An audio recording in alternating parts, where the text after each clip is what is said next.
And I'm going to call the meeting to order. I also want to announce that I've started the recording for the public meeting. I want to say welcome to the meeting. And I have a little bit of housekeeping. I need to make a couple of co-hosts here. So John, I'm making you a co-host. And is Gabby here yet? Yes. I'm looking for Gabby. Oh, there she is. I'm gonna make her. Nope. Oh, here we go. Zoom is such an interesting technology.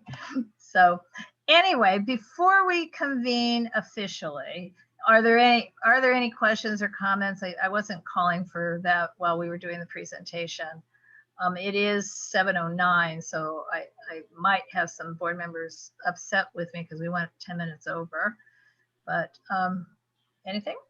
Okay, well then I'm going to call this meeting to order. I'm sorry, for those board members who are paying attention, do we have quorum? I don't know. Let me Yes, see. we do. Okay. We do, Laura. I counted. Okay. You have like 18. Good, thank you. Oh, So I am sharing the agenda.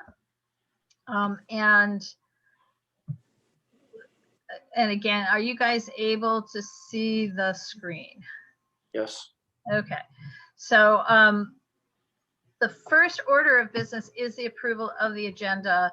And I'm going to just quickly point out that, so sorry, board members, we do have more business than anyone would want, but we have to do it all. So it's a very long agenda again.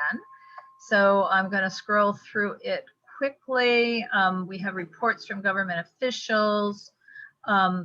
We have 2 funding requests for executive committee. We have 1, 2, 3, 4, 5, maybe 6 planning and land use, planning and zoning items to discuss and potentially act on. 1 case that we have to act on. Committee updates. Under communications committee, we have 3 items. 1 is another policy deal. So proposed Department of Neighborhood Empowerment, digital social policy, media policy recommendation from us, and 2, a photographer and a graphic art designer to be engaged. And then we have 4 proposed community impact statements. And then not least, we have a secretary's report and a treasurer's report that includes approval of the monthly expenditure report for the month of December. Is there a motion to approve the agenda? I move. Go ahead, Greg. I'll make I'm a sorry. motion that we approve the agenda as presented. Greg moves, and I'll did I hear second. John I'll second? second. Yep. Okay. This is one item we don't do a BAC on, so I will do the usual. Please remember that we can use our little blue hands at the if you click on the word participant at the bottom of the black screen and bring up the participants, you'll see not just the names but the ability to raise your hand. So all in favor, please raise your digital blue hand, or if you are a co-host, then please raise your blue hand. And somebody needs to track that because, again, I can only see a part of it. Could you unshare the screen, Laura? What screen would you like to share? No, unshare. Oh, that I can do. Yes, sorry. Yeah. Very easily. So we can Okay, count. 1, 2, 3, 4, 5, 6, 7, 8, 9. well, I'm voting yes. Laura's hands up. I have 10. 1, 2, 3, 4, 5, 6, 7, 8, 9, 10, 11, 12, 13, Okay. 14. Okay. I'm sure there's more. I can't see them. Okay. Well, if it's 14, motion carries. Yes. Okay. And one of our board members is driving, so can't vote. Thank Okay. goodness. So the next item on the agenda is public comments. No, it is not. Meeting protocols reminder. We are all attempting to be convivial, collaborative, and following a code of conduct, and request that everyone participating in the meeting do so. And only board members vote, but okay, well, number one, please mute yourself if you have background noise. That's another protocol. Okay. And the next item is public comments and announcements on any item not on this agenda. And at the moment, I'm going to also, John, can I ask you or Greg to recognize people? I need to turn off the video and walk out of the room for 1 second. So if anybody has public comment, please raise your hand, and Chris does.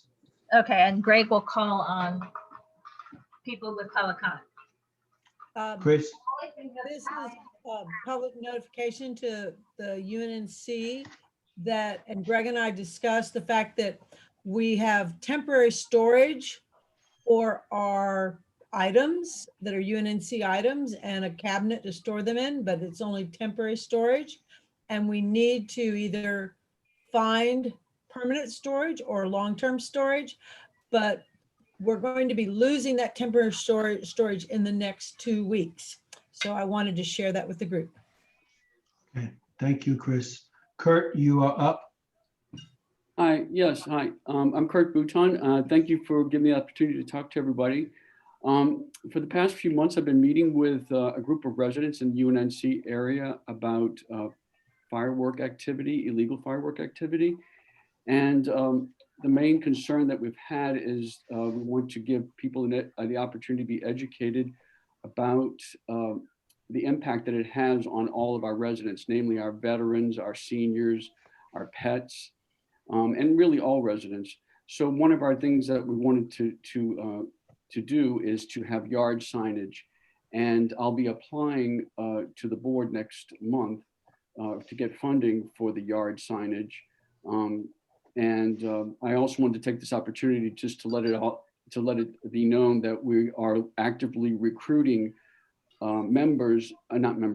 residents in all of our neighborhoods to assist in disseminating the signs. So I'm going to leave my contact information here on the board, and people can contact me if they're going to be interested in helping. Kurt, could you also contact me so that I can make sure you have the correct paperwork for requesting funds? Sure, And thank I'll you. give you the timeline for that also. Okay, great. Thank you, Kurt. All Thanks. right. I don't see any other hands raised for public comment. Up, Hugh, you're up. Probably not yet. No, Hugo is up. I don't know how to bring. Okay, but don't make too much. Of this. Let me just take out what we need. Okay, Hugo, Hello. hands down. Can Yes, we can hear you. Okay. I wanted to let the board know that I've actually moved out of the boundaries of UNNC, and out of privacy concerns, I don't want to mention where. But then I also wanted to mention I haven't been feeling well these past couple of weeks, which is why I wasn't able to attend the other meetings, and it wasn't COVID though. Yeah, I just wanted to mention that, and so I spoke recently to Laura about it, and it seems like I'll still be able to stay a member, and I was kind of hoping to stay a member right now that there's a lot of vacancies happening, and there's people dropping, and it's a bit unstable. But if anyone feels like maybe I shouldn't be on it at some point in the future, then please let me know. And I told Laura that even if I'm not officially a rep, I still want to contribute because I still care about the area that I've lived in my entire life up until 2 weeks ago. And so I just wanted to mention that to you guys, just because I like being transparent with everything. Outstanding. Thank you, Hugo. Billy's hand is up. Hello, I just want to announce that one of the events that you all always support is the William Grant Still Doll Show. So it is virtual this year, and the gala will be this Saturday. I will email the link to Laura so she can get it out to everyone once Ami sent it to me. So please try and visit. All of my Shindana dolls will be there. And that is one of the features, is the Shindana doll collection. Outstanding. Thank you, Billy. You're welcome. Jackie, you are up.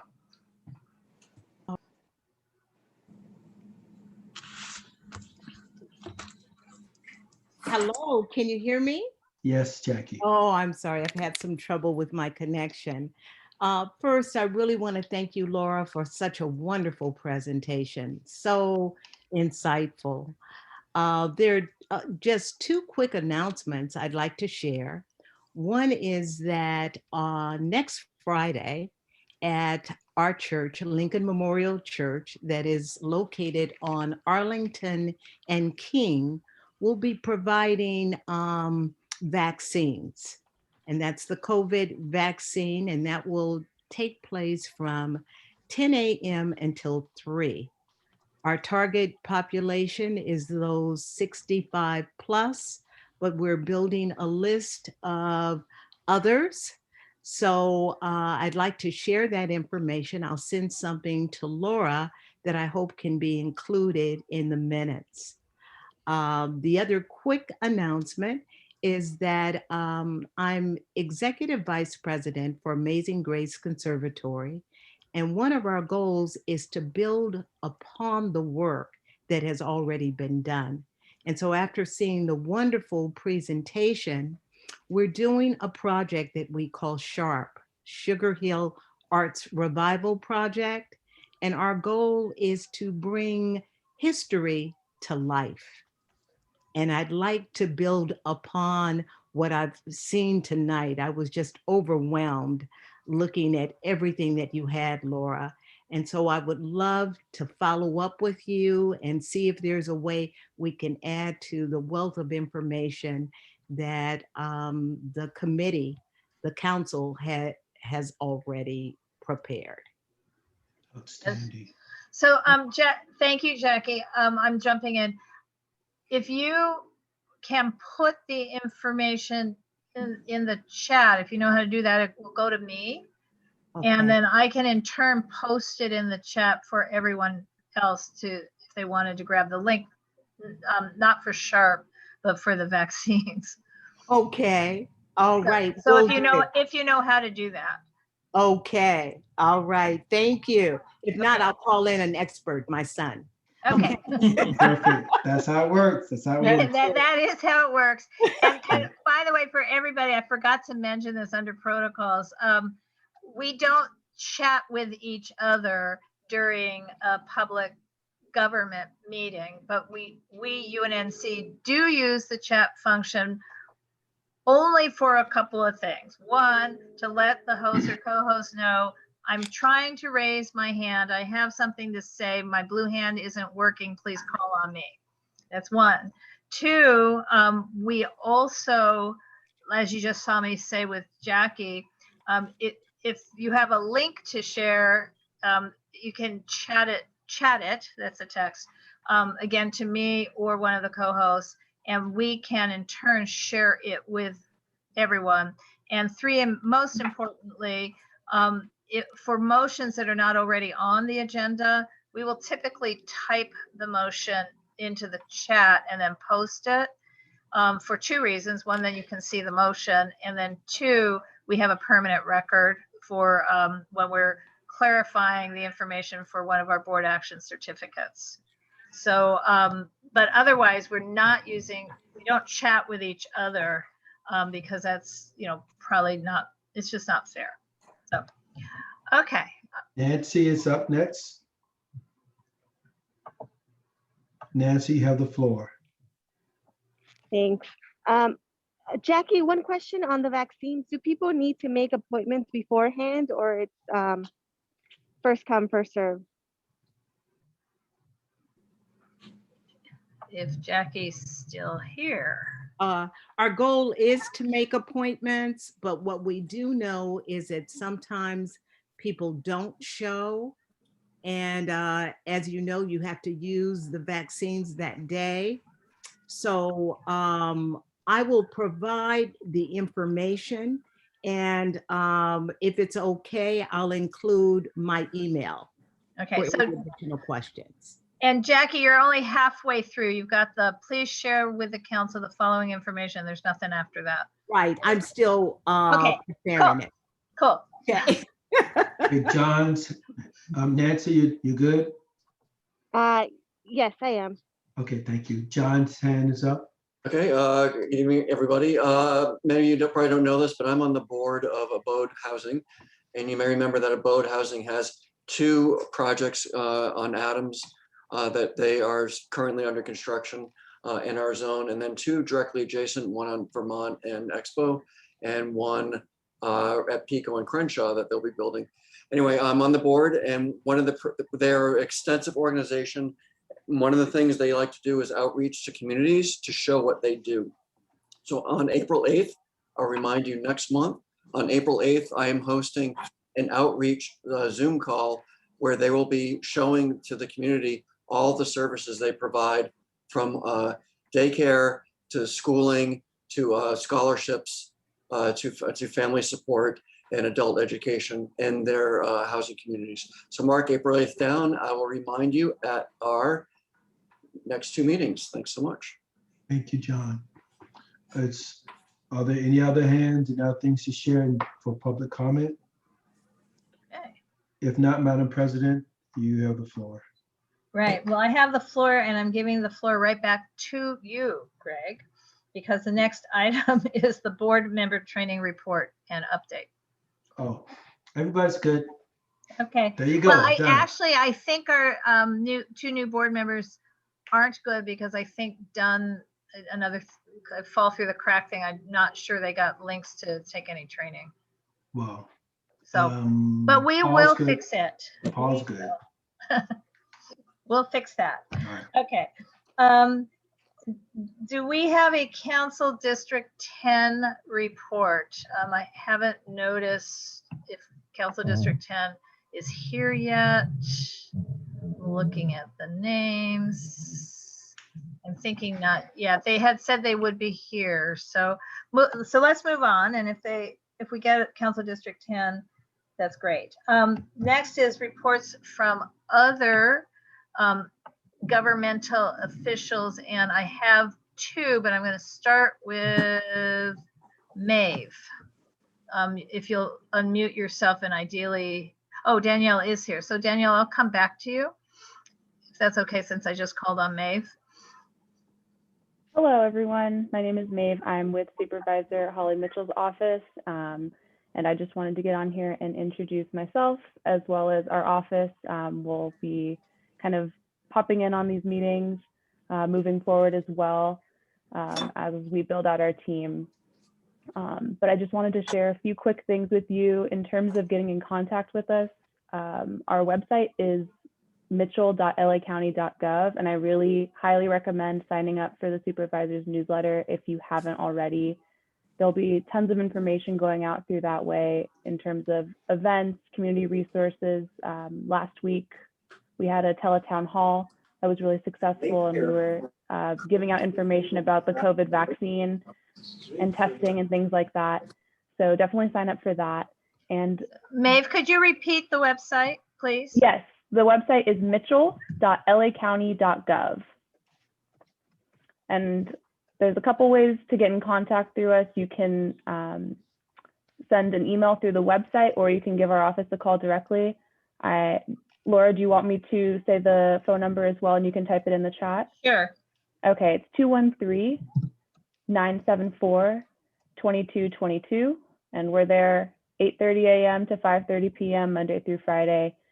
So give us a call if you need anything. And last note, I know it's outside of your neighborhood council's area, but this month Supervisor Mitchell is partnering with St. John's, and in the city of Linwood, we're doing free mobile testing at Linwood, the Linwood City Hall. So if you know anyone, or you're out that way and need a test, definitely give us a call or give St. John's a call and we'll get you in. And that's it from me. It's nice Okay. to meet you all. Thank you. Danielle, I'm sorry, I was looking, but would you like to introduce yourself now? Sorry. It's okay. Can everybody hear me? Okay. Yes. Hi, everybody. My name is Danielle. I'm a field deputy with Councilmember Mark Ridley Thomas. I came from the previous administration under Herb Weston. I was part of the rapid response team. I was there for about 4 years, I believe. And I am taking over the fabulous Miss Billy's district, her area. And I am new to the field deputy work, so I'm here to learn, and any help is much appreciated. And as far as updates that I have, been meeting with different neighborhood councils, and the biggest issue that I'm trying to tackle are the RVs along the freeway on 23rd. So I've been working on that, but I can provide my email and a phone number for everybody. That way you have that, and that's the best way to contact me. And I'm happy to work with everybody here. Okay, hang on. I know it's Danielle Muro at lac.org. Correct me if I just did that incorrectly. Is that right? Yes.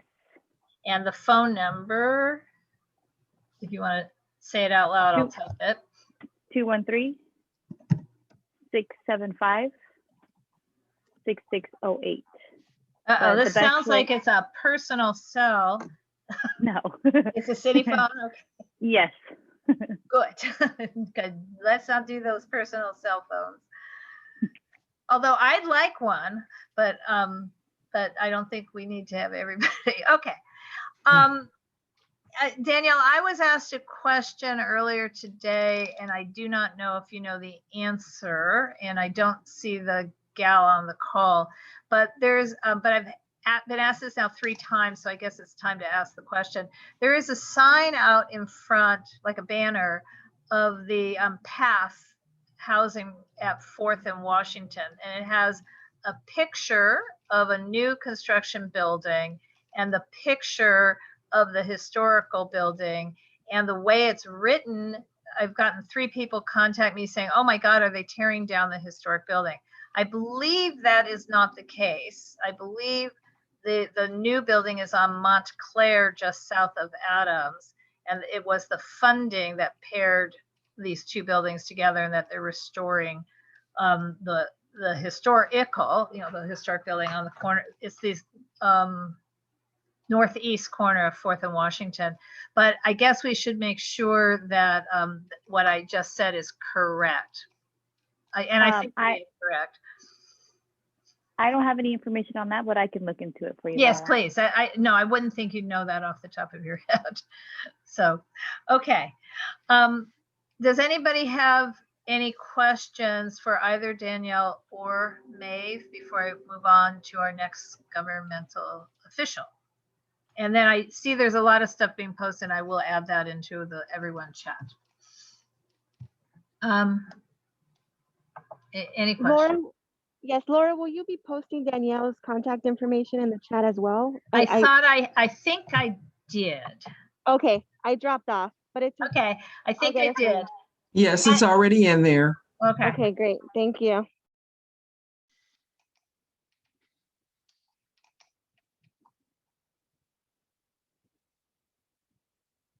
Somehow I got muted. So anyway, yes. Our next person I'm calling on, if he's still here, is Moses. You have a hand up, Laura. I'm sorry, Chris, go ahead. A question for Danielle from Area 4 Rep. We have had a many-year running effort to have a permit parking district in Western Heights, and 1 block was excluded. All of the signatures were submitted, they were approved. We have been told that signage was prepared over almost 2 years ago, and yet we don't have signs up. And that one block is being exponentially impacted because they're the only block that doesn't have the permit parking signs posted. How do we expedite that with our new CD10 representatives? This I would have to definitely look into. I do know that I've heard something about this, but I don't have any answers for you right now. And I will definitely get back to you if you want to send me an email. That way I have that, and then I can look into it for you. And I look forward to working with you. Thank you on Yes, behalf you too. of Western Heights. Okay. Michael sent a chat that he can't quite figure out how to raise a hand. So I'm going to walk everyone through hand raising again. And then if Michael, you want to speak, you are next. For hand raising, if you are on the computer looking at the screen, you should take your cursor and run it along the bottom of the big black screen and click on the word participants.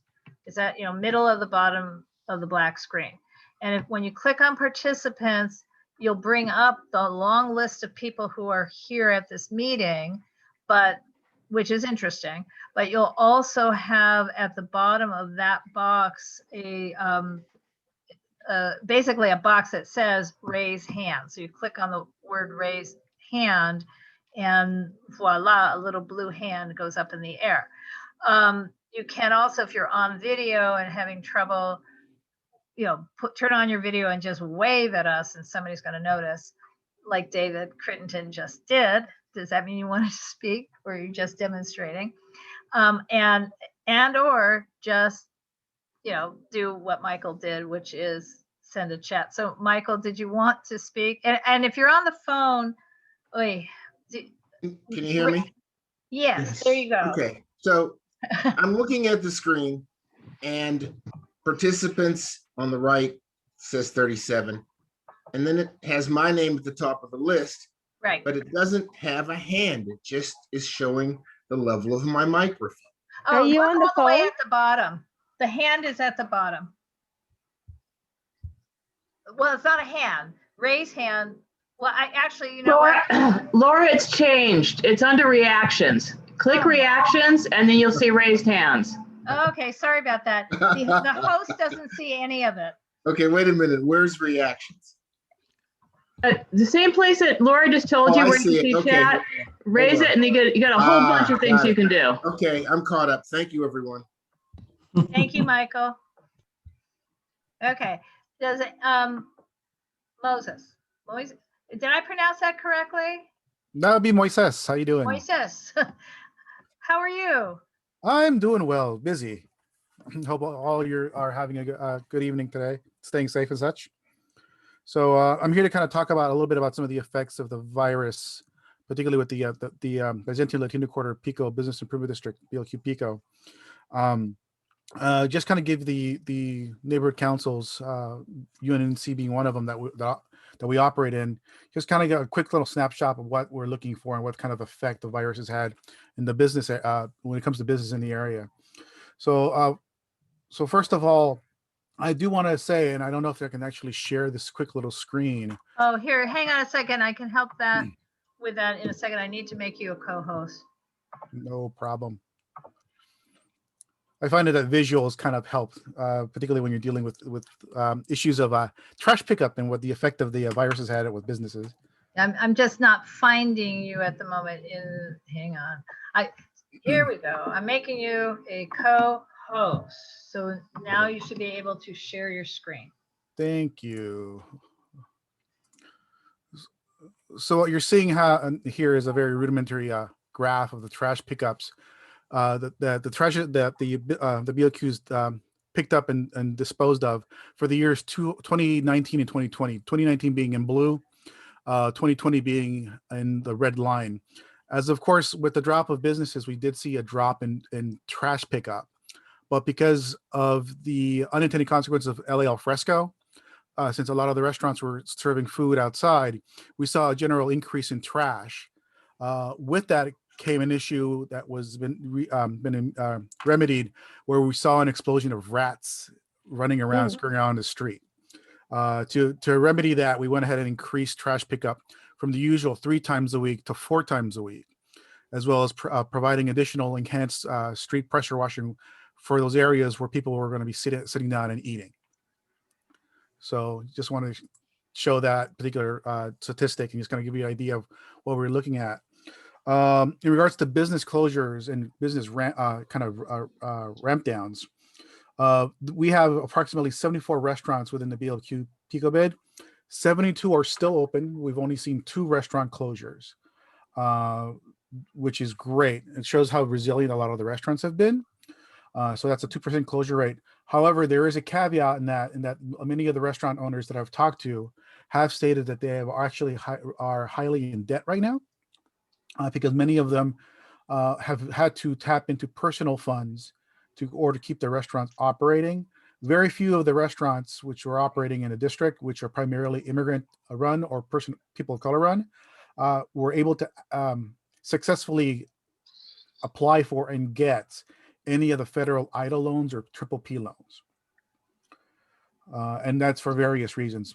Primarily is because many of them did not have the necessary documentation, paperwork, record keeping, and or relationships with any banks to get to apply for those loans. When you're looking at retail service businesses, we have a total of 377 in the district. 302 are open, 75 have closed, either permanently or temporarily. So that's a 20% closure rate. Of those businesses that I have talked to, again, majority of them are independent, immigrant run, person of color run. We have very few actual chain businesses or chains within the district. But the same issue also applies in the fact that many of them were not able to actively apply or get EIDL or PPP loans. The district is kind of concerned in that the fact that once the commercial eviction moratoriums are lifted, we're likely to see another wave of permanent business closures. So with that said, any questions or requests? Okay, so does anybody have any questions? I have a question. You go ahead. Oh, okay. Just a question on the next round of PPP loans. Do you think are those businesses going to face the same issues in applying for the second round of PPP loans, or is anything being done to kind of address why they didn't apply in the first round? There has been some relaxation of some of the requirements, but some of the base issues still there. You still need to provide business plans, financials, inventories, payrolls, and that's an issue. A lot of the businesses do have some kind of informal or employment policies, so oftentimes with lack of certification or documentation. So when it comes down to filling out the paperwork to turn that particular loan into a grant, they don't qualify. Other issue too are questions of immigrant status, general fear, or not trusting the federal government due to the past administration. So unfortunately, a lot of the issues that plagued the first couple of rounds will be affecting this one. Hey, this is Hunter. How are you? Good. Thanks for that update. It's just so a little bit about me. I'm a restaurant professional. My background is actually in insolvency in the hospitality industry. My firm kind of perfected that after the crash of 2008. So no surprise, we're getting a lot of calls these days too. I'm also a lobbyist for the California Restaurant Association, and I also formed the Independent Hospitality Coalition in 2020. So if anybody wants to talk restaurants with me ever, I'm a resource in that regard. Feel free to reach out. That was my question. I think maybe it's been stated, but it's like, what can we do to help? What is there a plan? Laura, are we raising hands or everyone's talking out? I have my hand raised. Her hand is up. So okay. I guess, sorry. Call on people. Call on people. All right. Paula. So that was it. What is the plan? Do you have a suggestion? So are you asking me? Or yes. No, Hunter. Moises. Yeah. So, okay. So when it comes to that, the grand majority of businesses within the business district, their clientele serves the community. In fact, most of the employees, about 90% of the employees who work at the said businesses also live within the community. So I highly urge the old mantra of shop locally as much as possible. With that said, working out situations with businesses in order to give them preferential treatment for your dollars. As for the businesses that have closed, the district is going to be engaged in a fair amount of marketing of the district to try to get new and emerging businesses back into the and basically backfill a lot of the spots that are now are not currently vacant and will be vacant in the near future, unfortunately. So Janie, then Tori, and then Hunter has his hand up. Hunter has his hand up again, and Nancy's going to talk again. But I will say we're not horribly behind. We're 4 minutes behind, but I can see a pattern happening here. Anyway, Janie.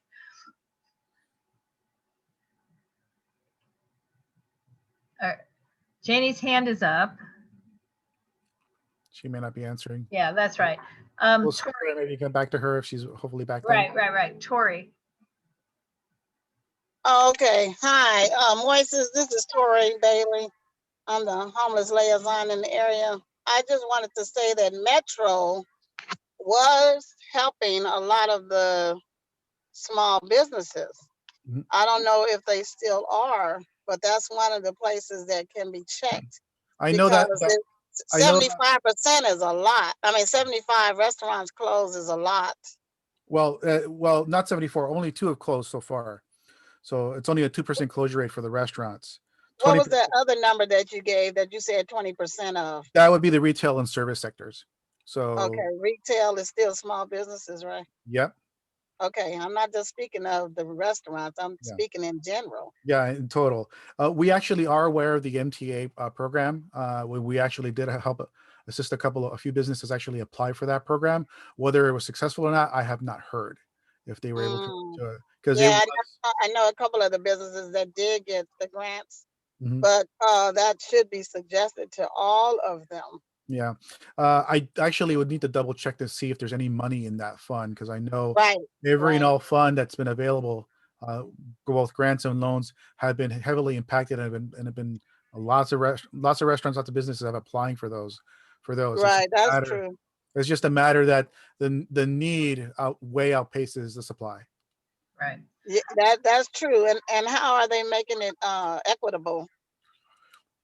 You know, a lot of them have implemented a lottery system or giving preferential applications to people of color and female run businesses. But even with that, that's still a lot of businesses.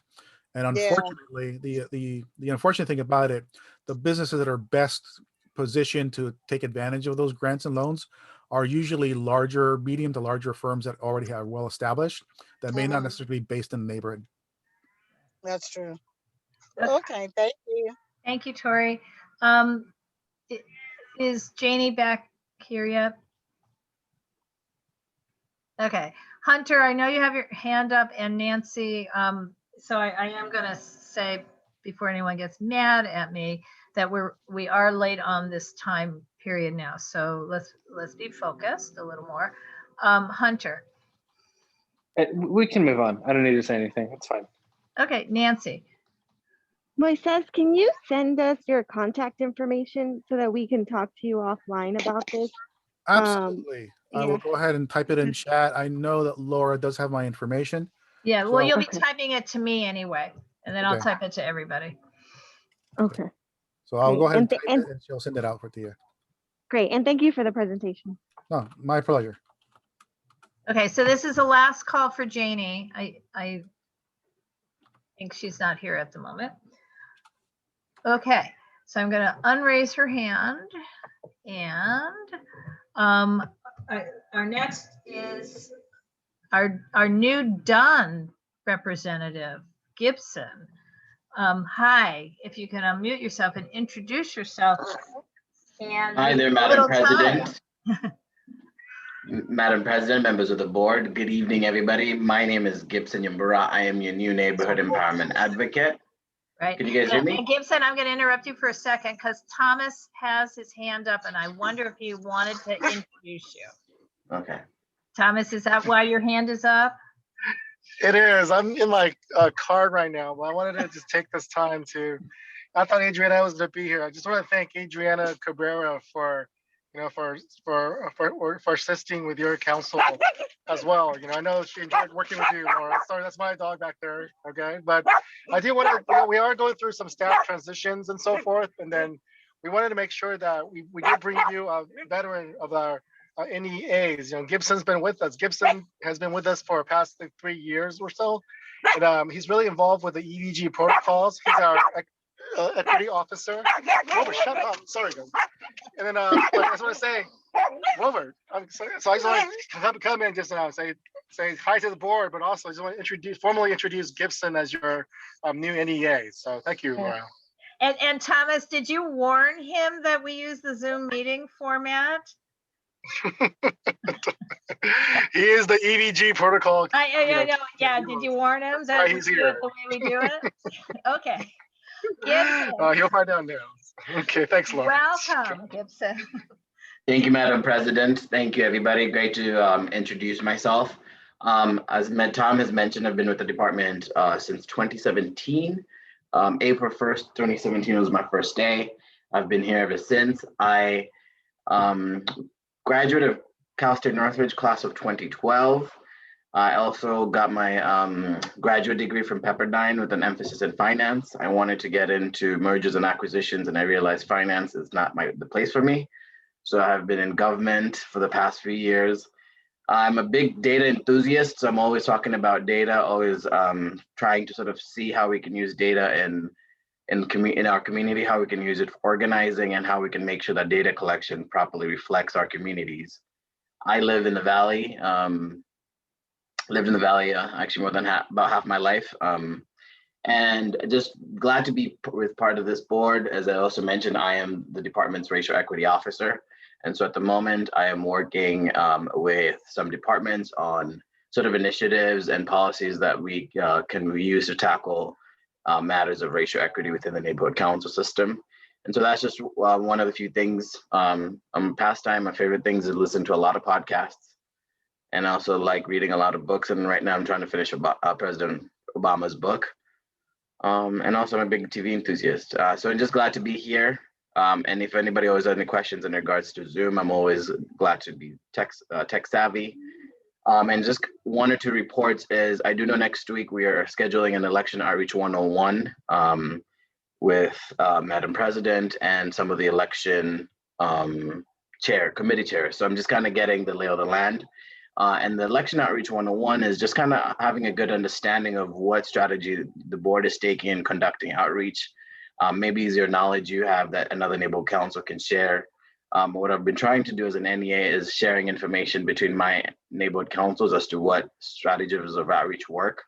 And in that election outreach, hopefully Raquel will be able to jump on the meeting. So Raquel has also been pushing that initiative where she gets to do the one-on-one with each neighborhood council. It's just building that direct engagement between the board and the department and being consistent. And as a good, thank you, Madam President, for recognizing that. Yes, I saw this meeting setup in terms of using the Zoom setting with meetings and not the webinar. If it works, I usually know it's usually a department recommendation, not a requirement. And so the only thing would always just be, as you mentioned earlier about using chat, the chat feature is usually avoiding serial communication, which is a Brown Act related matter. Right. So it's not necessary to hinder your communication. We just want to make sure that there's no serial communication among board members. And with that, I'm going to be here until 9 o'clock or until further the board meeting continues. And if there are going to be questions, I'm definitely always here to be of assistance. Okay. Does anybody have any questions for? Okay. Here's my question. How do we pronounce your last name? Nyambura. Nyambura. And are we allowed to say Gibson? Yes. There is no. Gibson is always fun. My friends call me Gibby, but work people call me Gibson. Oh, no, we're not doing that. Not yet. Maybe next time. Yes, but everybody calls me Gibson. Okay. My last name just has you usually got to roll your R a little bit, Nyambura. Okay. Does anyone have any questions? I do have one. I actually had a quick meeting with Capri Maddox today, Yes. who will be speaking to UNNC, not next month, but I think the month after. And she is the head of the new Office of Civil Rights and has a couple of commissions. But she also is talking about equity and Yes. said that it's really soon that we're going to have that required training for neighborhood councils will be ready. Do you have a sense of how soon is soon? I do not have a good answer to that question, but I can definitely follow up on a timeline. So the thing about racial equity, it's a collaborative effort, and we're also collaborating with the Department of Personnel Department.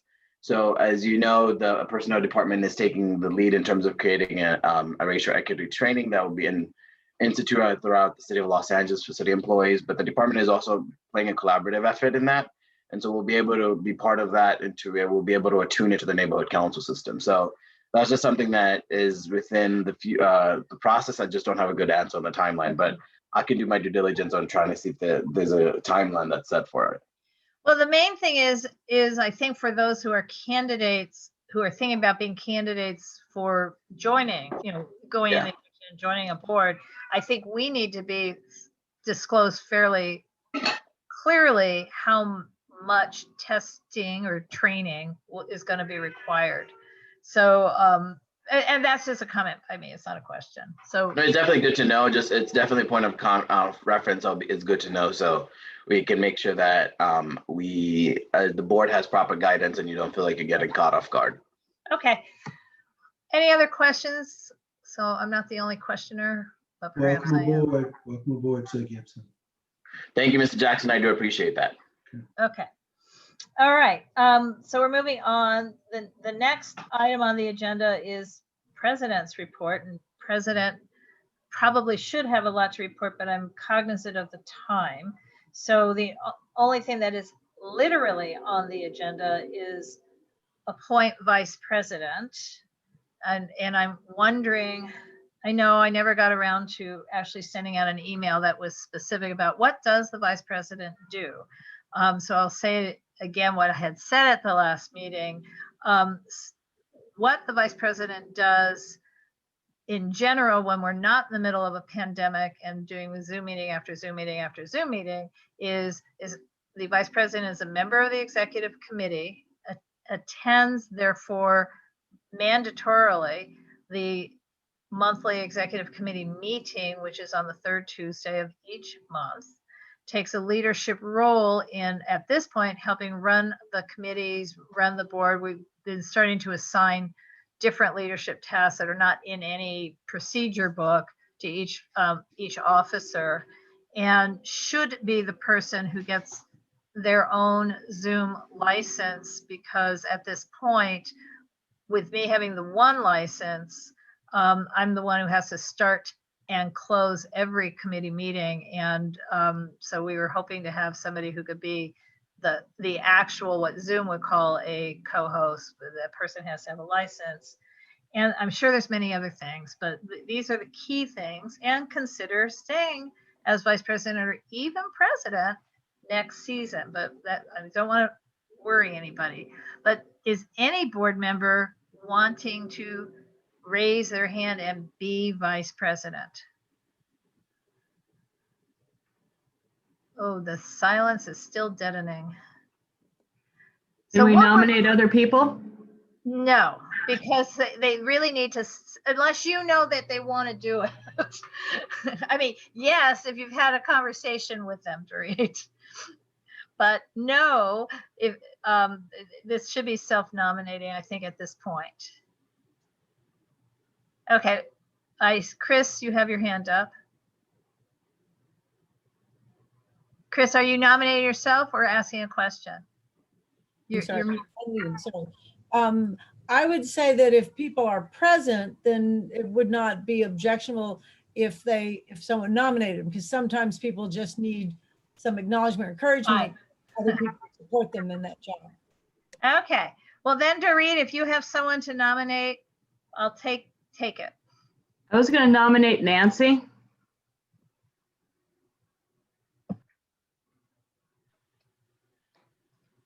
Nancy, are you interested? Uh, Come on, you could do it. But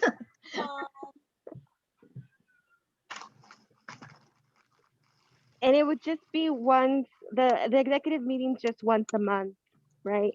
yes, but in my ideal world, Nancy, you would also be available to essentially moderate Mhm. at least some of the committee meetings. I mean, basically, just to be clear, what happens now is I would continue to create all the meetings because that way they're just all in the same format. But what happens now is I turn on the meeting. I may or may not participate in each of those committee meetings, but just because of the way Zoom works, I'm the one who has to turn it off. And if I don't turn it off, the meeting stays on until the next morning when I come back to work on the computer. So I actually have to stick around. So so the vice president would, we voted to pay for another license, if you all may recall. Sometimes it'd be ideal if the vice president was the person who stayed through the meeting and turned it off because they're a fellow licensee. So that's one thing. But there's other, Greg has been foisted is not the right word, but like Greg is taking charge of a certain number of things that wouldn't normally be the treasurer's. The vice president should be the person watching attendance. I have to say that it's so much easier to follow attendance in this digital world because we have the record, every time the meeting downloads after the meeting is over, and we do the BACs. So it's not quite the same task as when we were meeting in person. We know who's present. So, I know that you withdrew from that one committee and it may have just been frustration, but I don't know if that meant you didn't have the time or just the frustration with the one committee. No, I think I don't have the time. Right. Yeah. Okay, well, I don't want to force anybody's hand, so why don't we do this? Let's agenda this for executive I committee. want to nominate someone else. Okay. I want to nominate Paula.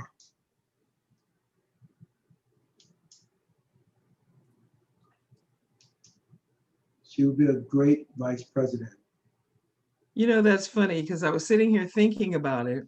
And then I was thinking about the time issue. Look at Dorit. The time issue as well.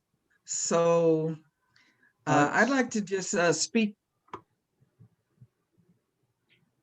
to you about this, Laura, offline, if that's all right. So I'm not saying no. I understand. But I'm not saying yes yet. Got it. So what we're going to do is agenda. You and I can speak offline, and we can also agenda this to executive for a more thorough discussion, executive committee, just for a discussion. You can't make an appointment at executive committee. Right. But rather than chitter chattering tonight, yes. it's okay with everybody? Because now trying to catch up on our time. Yep. And we will help with some of the duties. Yes. Along the way. It would help. No, we need someone, but I'm just saying, it's 8 o'clock. Yeah. Yep. Okay. So if that is the pleasure of the board, we can move on to executive committee. And we have two funding requests. The first one, I'm going to start pulling out the BAC. Oh, the vice president can help with BACs too. That'd be important. I'm pulling, the first funding request comes essentially from Lizzie. And it is the UNNC's Election Outreach Committee requests funds for the specific outreach activities to help solicit candidates to run for the governing board positions and to encourage our stakeholders to request vote by mail ballots and also to actually vote. All of this stuff is going to have to be digital pretty much. So it's going to be very difficult, not just to get candidates, but to get voters, I think. Our expenditures may include printing, for example, window posters for local businesses, possibly lawn signs, or social media advertising efforts. Right now, in the annual budget that we approved last June, we approved $1,000 for the election. And the so the budget allocation may also need adjustment, but right now we're requesting up to $1,500 total for these expenses. And Lizzie, to you, I don't know, it's up to you, Greg and Lizzie, if we need to share the screen with the funding request or share the screen with the vendor bid. You just need to advise me on that. If Lizzie's is okay with just doing the quick verbal version of it, that would be sufficient. Okay. Yes. Thank you, No. Greg. Thank you, Sure. Laura. Good evening, everyone. So we'll keep this very quick. We are requesting up to $1,500 to print outreach materials during the elections timeline. We will be rolling 3 different sets of outreach materials, which includes posters, postcards, and lawn signs, all double-sided, which will be distributed to business owners, residents. Lawn signs might be yeah, I'll share the screen with a sample of that. Yes, while you're talking. Go ahead and talk though. Yes, and so I reached out to 3 printed houses, one in Santa Monica, which we used in 2019, another one in Mid-City, and another one, a local business here in Arlington Heights. And that printed house offered us the lowest quote. So we will be happy to support a small business in Arlington Heights. And they currently have the lowest bid. And knowing that we had the $1,500 limit, we went ahead and set up the budget accordingly, and it comes up to, I believe, $1,393. So it's lower than that. However, we are hoping that maybe when the time comes to actually vote, we might be setting up maybe a banner and some more visual displays so that voters can actually get a better sense of where to go, where the drop-off box will be. And so maybe balloons. So Lizzie, are you saying that we may come back one more month for more money for stuff like that, which is fine? Just the minimal, yes. Yeah, but it's fine. We're trying to keep it, you know, just Right. within budget. Yes. So I think that's, unless anybody has any questions or concerns. Well, Greg has a question. I just want to explain that this is just what is up on the screen. It won't stay there very long. Is a sample derived from yard signs that we did a couple of years ago for a different election. So this is by no means anything final, but that's sort of the thing. I think Lizzie sort of explained it. We have 3 different things. So first, so we have 3 different kind of messages right now to get candidates, then to get people to order their ballots online. And then the last one is to actually, they've got a ballot, but now what are they going to do with the ballot? They have to actually vote. So I'm going to take this off the screen, stop the share, and then Greg has a question. So Lizzie, your request is for an additional 500 to what we've already set aside for you. So you already have $1,000. We already have $1,000 set aside. So you want an additional $500 added to your budget line. Is that Well, correct? no, Greg, it's double. We have not double the money. We have to adjust the budget to 1,500 at this moment because we only have 1,000, and we have a specific vendor pricing that's in our folder. We have to approve the expenditures because I'm going to have to use a credit card. It's a What? real funding, it's a regular funding request, not just a budget request. We have to spend the money, not just budget the money. So here, Yeah, I think my question still stands. So the total amount you're going to spend is $1,500, correct? It's the current quote is You won't go over $1,500. at the moment. So yes, so the answer to my question is yes, we do need to put on that line an additional $500. Correct. Okay. We have to, and- we'll Yes, do, okay, that was it. That was my question. Yes. correct. But so this thing I just posted is one of three. So it's there's 3 sets, each of which is $462.75. But we're not asking for the less than 1,500 because we're going to use the rest of it for presumably Facebook, right? that's still to be Yeah. determined. Yeah, still to be that's determined. for something else. I mean, yes, if Yeah. she, yes, so that's not a concern right now. Okay, got it. I need to put more, sure. So I saw a raised hand. I think it was Nancy. Yes, I might have missed this, Lizzie, but the postcard that you posted, that's for the third phase when people actually vote. There's a different postcard for the second phase So to there- encourage yeah. people to register. Yes, Nancy, there will be Okay. different artwork for each phase. So the first Got it.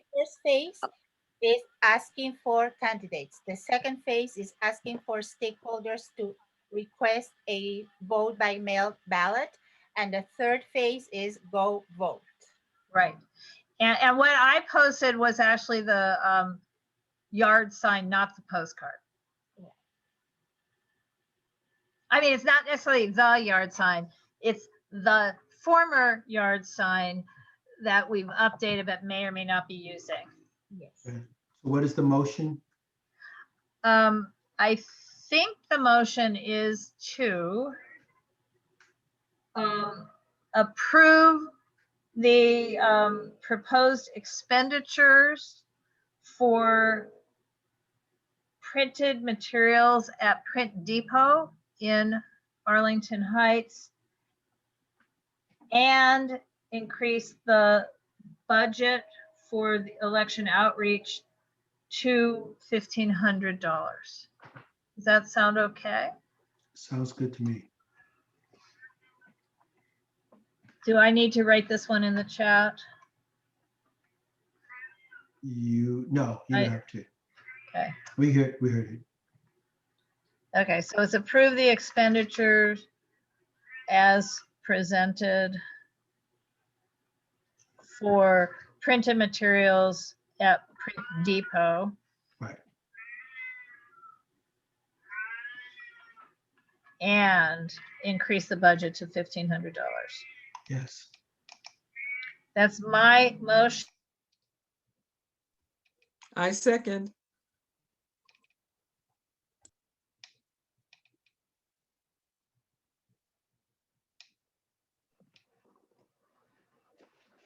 Laura, unmute yourself.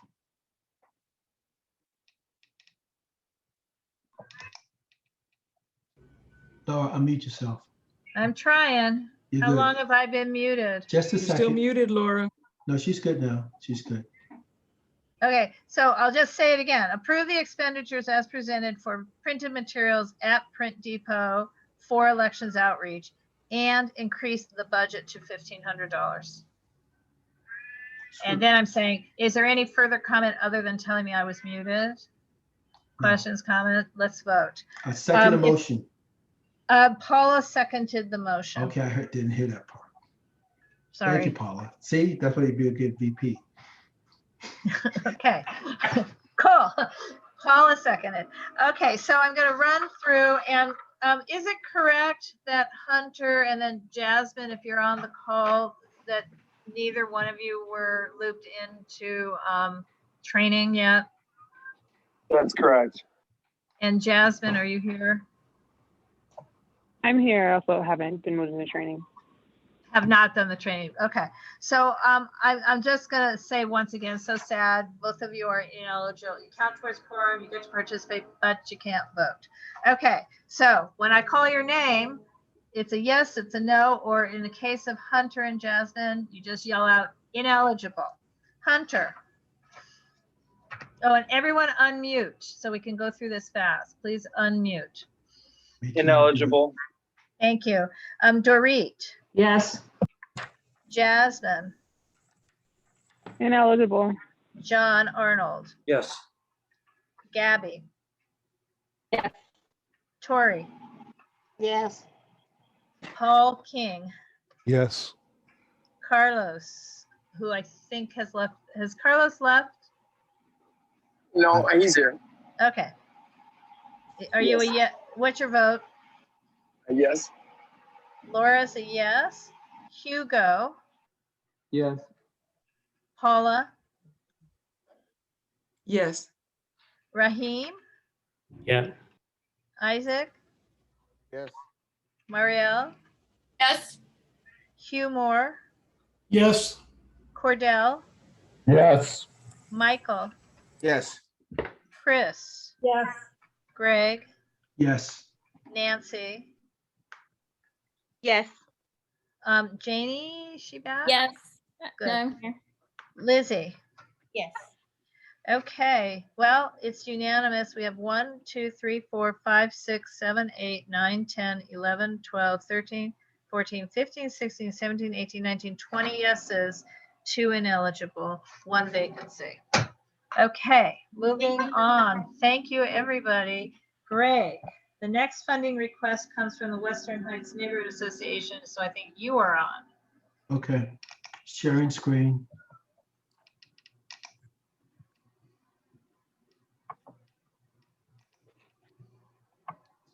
Okay. Herman, you are up. Yes, thank you very much. At the executive committee meeting, we presented on behalf of Western Heights. We are trying to acquire resources to obtain 6 mini dog waste stations. In our 6-block community, we have a gate at the end of 20th Street near Western, and we have 2 other gates on 21st and 20th. And so our area is somewhat blocked off. We have a large contingency of people walking their dogs in our neighborhood. And for some reason, sometimes they don't always pick up the dog poop. So we're trying to keep our neighborhood as beautiful as we possibly can.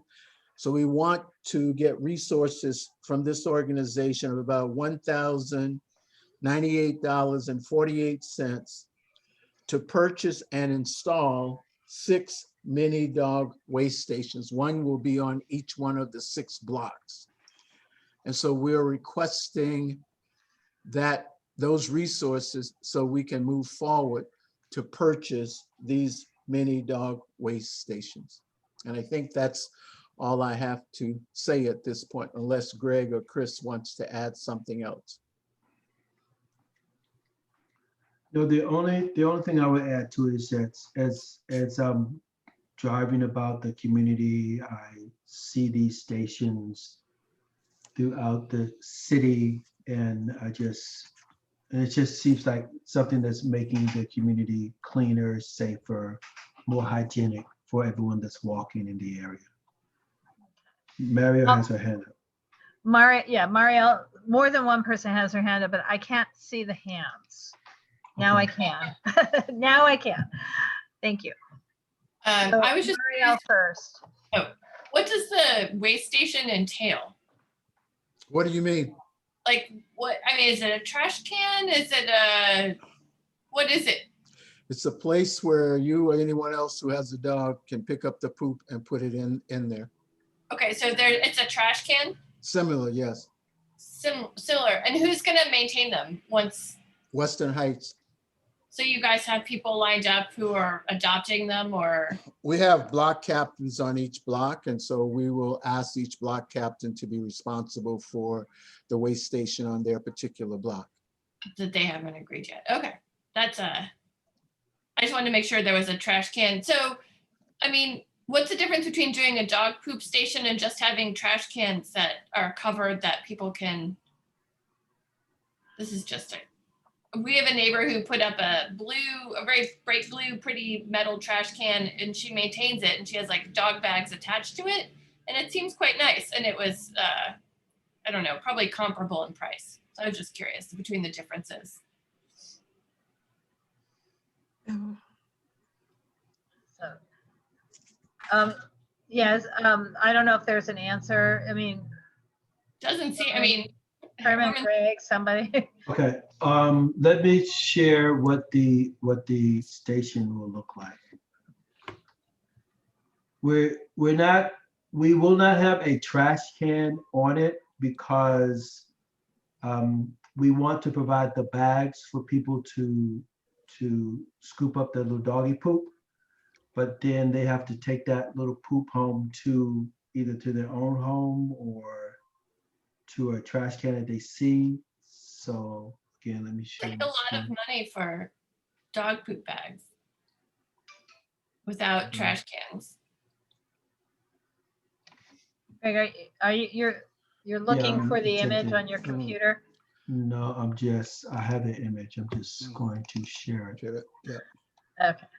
Okay, and it's turned sideways, but yeah, so it would be this station here, like clean up after your dog, and then there'll be some bags attached to this. But not a trash can will not be there, but the bags will be placed on this. So I'm not understanding the price then. If that's $141, why is the ask for $1,100? Because we're trying to get six of them, and also for some cement to put them in the ground so they'll be stationary. And you don't think trash cans would be better? Oh, No. I mean, it's your neighborhood. I'm just curious. Yeah. Okay, I'll stop now. No, Okay. no, we don't think trash cans would be better. We think the issue is not trash cans because the trash cans for like on trash day, there's trash cans all along. But the issue is that when they're walking and when the dog does their business, then we want them to be able to clean up for the dog at that time. So the issue is not a trash can, the issue is just having the bags to scoop up the little doggies or the big doggies contribution. And then who's gonna pay for the trash bag or the dog waste bags going forward? The Western Heights will do that. Okay. Unless you want to make an annual donation. I don't. We've got enough dog poop in Harvard Heights to last. I'm telling you. Okay. Okay, so let me stop sharing that. Yeah. Yes, thank you, because I know there were hands up. I think it was Nancy, Lots then of hands. Chris. Okay, Okay. I've got a number of hands up. Nancy Okay. first, Chris, Janie, and then go ahead. So it seems that this, because I've seen these before, they're going to address, right, the fact that people don't bring their own baggies with them when they walk their dogs. Yes. But does it address, is that also just like an education portion, right? Like teaching people, encouraging them, right, to pick up after their dogs? And have you tried just to put signage, telling people to pick up after their dogs? I can go again. Go. Okay, right in front of my house, we have a sign that we purchased and we put on the telephone pole. Very lovely sign, very lovely sign. Nevertheless, I do find large contributions given to me that I have to clean up every once in a while. So yes, this will help with the education. Yes, it's quite visible. It will be more visible than the sign I have. And plus it's scaffolding their cleanup for the dogs because we provide the bags for them. Because I've seen these out there and I think people don't always use them, even if they are available. Right. Okay. We have 3 other hands raised, and I'm going to also remind everyone it's after 8:20. Anyway, Chris. Okay. I saw the little illustration of the item, but do we actually have a proposal that's itemized for this project that's been presented to this board? Yes, we do. Yes, yes. Okay, can we put that up? Because It was up, Chris. I missed it. I'm sorry, I didn't see how that broke down to how we got from the 144 or whatever to 1,000. Okay. Because cement isn't that expensive, to be honest, a couple bags of cement. So I just wanted to see, and since I attend most Western Heights Zoom meetings, I was a bit surprised to see this project coming before us, as were a couple other neighbors who asked, well, when was this presented and voted on? So it helped me with, I did miss a meeting in the summer, so maybe that's when it came forward.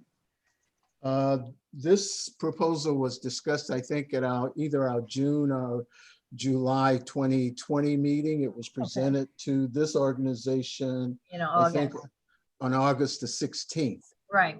So it's not something that just came up new. Carol, the former president, put this proposal along with Greg together and presented it to this organization. So it's not something that's new, Chris. It just didn't show up. Right. And Greg has put up the proposed budget for what these will cost. And yes, the cement is only $150 of this project. And are you, often we look for contributions or matching or some element coming from the community itself or from other sources like outreach to Lowe's or others for, because they also have commitment grants. Has there been any? One of the things that we're going to contribute is the labor and the bags once they all run out. Okay, because it's good to share that with the group. Yeah, because I think if we budget for the labor, it would probably be a lot. But we're going to, Carol's husband has agreed to do the labor, and he's an architect, so he's going to do all of that for free of charge. Okay, and do we have the locations of the 6 posts? I think there is a map to where we have. Let me stop sharing this, then I'll share that also. Yeah. And this was all shared at the meeting, Chris, back in June or July. Right. You're saying the meeting, Herman, at your own neighborhood, is that right? Right, the Western Heights neighborhood. And in the proposal that was submitted to this organization, that information was also presented. Okay, so while Greg is maybe looking at that, I'd like to move on to it because we have a number of other people who have raised. Okay. Do I need to show this? Go ahead. Yeah, go ahead and share, but I'm going to call on Janie so that we just are moving forward as you share. Yeah. Janie? You know what? It's kind of already been covered. Basically, I'm just worried that the reason people don't pick up dog poop is because they don't want to. Well, there you go. But yeah. There you go. Okay. Now I've lost sorry, I've lost it, but there's the next person in line for hand raise. Please go ahead. I've lost who it was in my brain, and I've lost the hand raise now that we have a shared function. So. Oh, Lori, this is Sandra. I just had a question. Is this going to be on city property or is this on the easement or what? And if it is on city property, has it been approved by the city to place these posts? That is a good question. I will check to see where Carol proposed to put these, but that is a good question. That I don't have an answer to. Okay. Okay, thank you, Herman. Okay. So do I need to keep guys, this map up? once again, I can't see the raised hands. Okay, then I'll stop sharing. Oh, wait, too many. Okay. For dog poop stations, we have. This is a lot of the conversation over this. This is interesting. A popular topic. It sure is. If Gibson's still here, make sure you tell your bosses what about this. Wow. Okay. This is interesting. Messier 63. Oh, this is Carlos. That's my I know phone that. name. I know that. Do you have a question? Yes, I do. Okay. Actually, it was part of it got answered. One of my questions out of two is, have the locations been identified yet where they're going to go? And two, this is like a huge pet peeve to me because Is that like a all of us, pun? no, it's real. This No, I is meant this is a okay. I'm sorry. I'm driving. I'm in the middle of Louisiana, and I'm taking a side roll in the dark. I'm Oh, so lost. sorry. My Go GPS. ahead. Okay. So, but yeah, those. Okay, and like I said, it's just me. But those folks walking those dogs have just destroyed my property. I'm just, as long as I can get away from any of that, right? That I'm happy. That's one of the reasons why I was asking, have they, put an idea as far as where they're going to be located. Because yeah, those folks are out there destroying people's property. I'm done. Yes. That's the question. Yes, Carlos. Okay. I'm gonna be a bit selfish. Is my location identified as one of them? Hopefully not. No, I don't know you. I don't know you live at. no, because Okay, it's all Western Heights. Okay, great. Thank you. Hugo?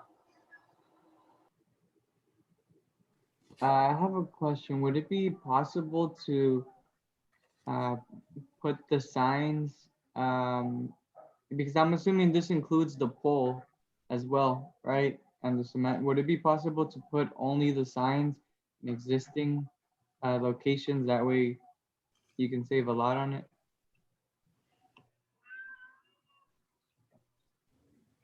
You mean put the sign? Herman, do you want to go or do you want me to go? You're muted, Herman. I'm just amazed at the discussion about dog Me too. I am amazed. If it's That makes two of us. if you think we're trying to abuse or rip you off some resources, we're just trying to take care of the neighborhood because our neighborhood happens to be one that people like to walk their dogs in, and they don't always pick up their dog shit. And we have to go around and do it. So we're trying to provide access to materials that people can hopefully take advantage of what we're able to put up. But I'm just amazed at the discussion that's going on. So we have two more hands up. I do want to remind the board that we actually voted back when we voted our overall budget to have monies for neighborhood purpose or community improvement, I should say, community improvement projects for the individual neighborhoods to come ask us for. Yeah, I'm on So mute. this is in that category. It doesn't mean we have to approve it, but we do have this money set aside. We had a goal of encouraging neighborhoods to come to us with proposals for this budget year. That doesn't mean this is the one we want to say yes to or no to. Dorit. I really do want to support this because nothing angers me as much as people who leave dog waste lying about. In my more angrier days, I'd actually follow people and yell at them. But if we don't have, if we haven't asked the city if we could put it on city property, and that's what I think I heard, that to me means that we can't do this. So if someone could answer, will they be on private property with people have approved, say, yeah, do it? Or are you planning on putting this on city property and have not gotten the city's approval yet? Good point. As I said earlier, that's a very good question. That's one that, I don't have an answer to. I'll have to check back with the former president to see what that was before I can answer, unless Greg has an answer for it. Well, I just know what I do in the front of my house. I take care of the little dirt area and I plant things there. I don't ask the city's permission to do that, but maybe I'm violating. So I don't know. That's technically that is a very good question, but I mean we put things on the pole. So that section, if one was put in front of my house, I would probably put it. Tori, I see you. So anyway, yeah. I have someone at my door, so I need to step up for 1 second. I'm gonna be Okay. back. Be right back, okay? All right, so I have a hand up from Hunter and then a hand up from Tori.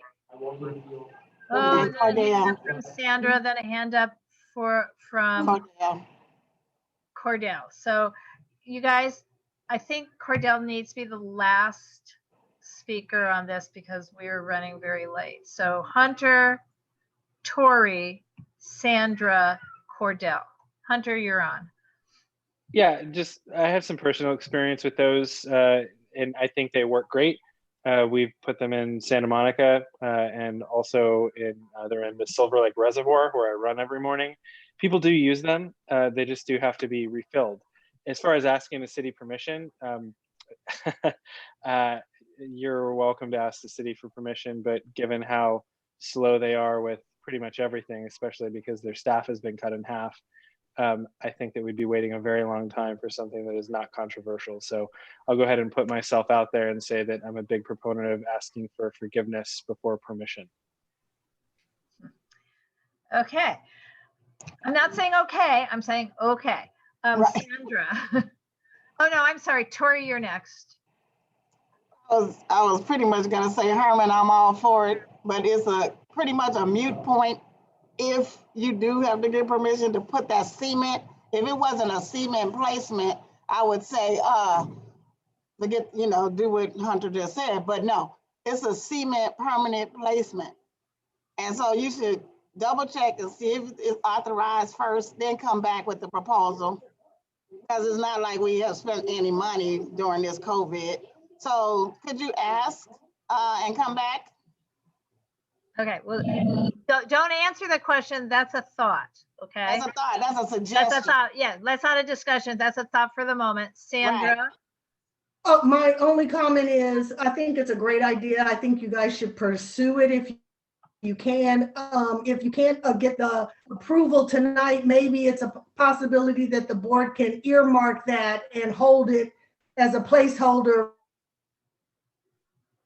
Yeah, so thank you, Sandra. And so everyone knows she's our former treasurer. So the language she just used is good language. You get it once you get the answers to those questions. That's it. Perfect. Cordell. No, I said Cordell's the last speaker. Okay, Cordell. So kind of piggybacking on what's just been said by Tori and Sandra is I think we're getting way too far in the weeds about the actual project. And I think, Herman, it would do you a disservice to actually vote for it or vote on it tonight. I think it would be prejudicial without the actual information of where they're going to be placed. So my suggestion would be secure that information and we put it back on the agenda where we can actually vote for it and be objective. Okay, so is that your motion? I guess I say. Well, actually, here's the thing. You're suggesting in effect that we table it, not vote no, not vote yes, but just table Correct. It. Correct. And I don't think we need to, I'm losing track. This is where our Dunn rep could help if he happens to still be here. Do I need a vote to not have a motion? Because there's no motion at the moment. Well, I'm asking Gibson. You're trying to, just trying to get a good understanding, tabling the motion, right? Well, there's no motion yet, so it'd be table the agenda item. So you can, is the board going to postpone the motion to next month's meeting? Sounds that way. You don't, there's not a need for the motion. You could just, as president, double check the bylaws, but you can just postpone it to next month's meeting. Okay. I have a point of order. Can we approve it with conditions so that it's approved and they have to meet that condition? Is that possible or no? Well, it's technically possible, but it sounds like we have board members who don't want to vote on it until they know that we can do it. So we could have a vote that might lose, and it's actually easier to not vote with the condition so that we might not be getting a no vote. If I'm saying that right? Yeah, so and there's two ways, right? So when you're tabling a motion, it can still be brought back during a board discussion, but because there is insufficient information to give confidence to all board members, the best course of action is always to postpone it to next month's meeting. That's what I think too. So I see two more hands up, and that's Cordell and Michael. And I had told Chris she couldn't talk, but she did just talk. So I will go back to the raised, only Michael. Now you're really the last person. Okay, motion to postpone the agenda item until next month. Well, I think luckily we were just told that that it's the prerogative of the president. I can just table So it. I don't have to make a motion to make that Correct. happen. And we Okay. don't have, So you get to sign an executive decision, Madam President? sounds that way. I don't want everybody, shooting me, but it sounds like we can. But if the board feels more comfortable to do a motion to postpone it to next month's meeting, you can definitely go ahead and do that. Can I make a comment? Yes, sir. I thought Cordell was spot on with his assessment. I don't think people have a problem necessarily with the idea, but the follow through and knowing where to place the boxes is almost fundamental to this. And I wouldn't feel comfortable moving forward until I know that they know where they're placing these items.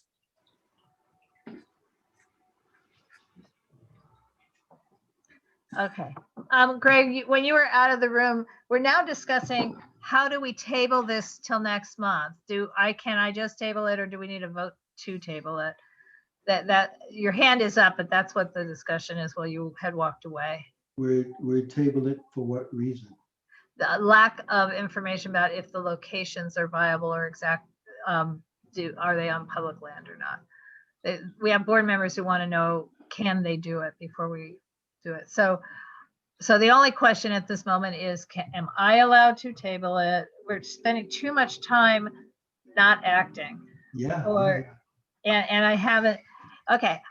So there's either a motion on the floor to table it that needs a second, or the president's allowed to table it. So go ahead and table it. I'm not wanting to piss people off.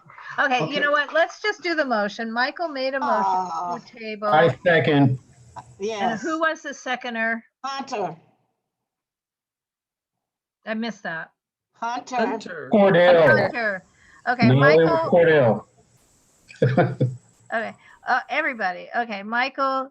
Okay, Cordell. Yes, yeah. Hunter.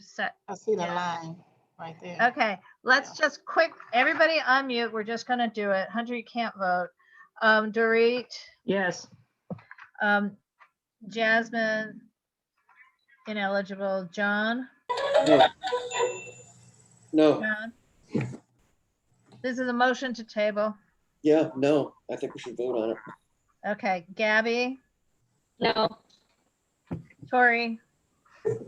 Yes. Paul. No. Carlos may have left. Carlos, are you Yes. still? Oh, you're a yes. Okay, Yes. Laura's skipping for a minute. Is Hugo still here? Yes. Was that your vote? Sorry. Yeah, to table. Okay. Paula. No. Raheem. Absolutely not. Isaac. Oh. Mario. Yes. Hugh. Yes. Cordell. Yes. Michael. Yes. Chris. No, but do I have to recuse myself because I live in the area affected? No, you don't. Okay, just asking. Thank you for clarity.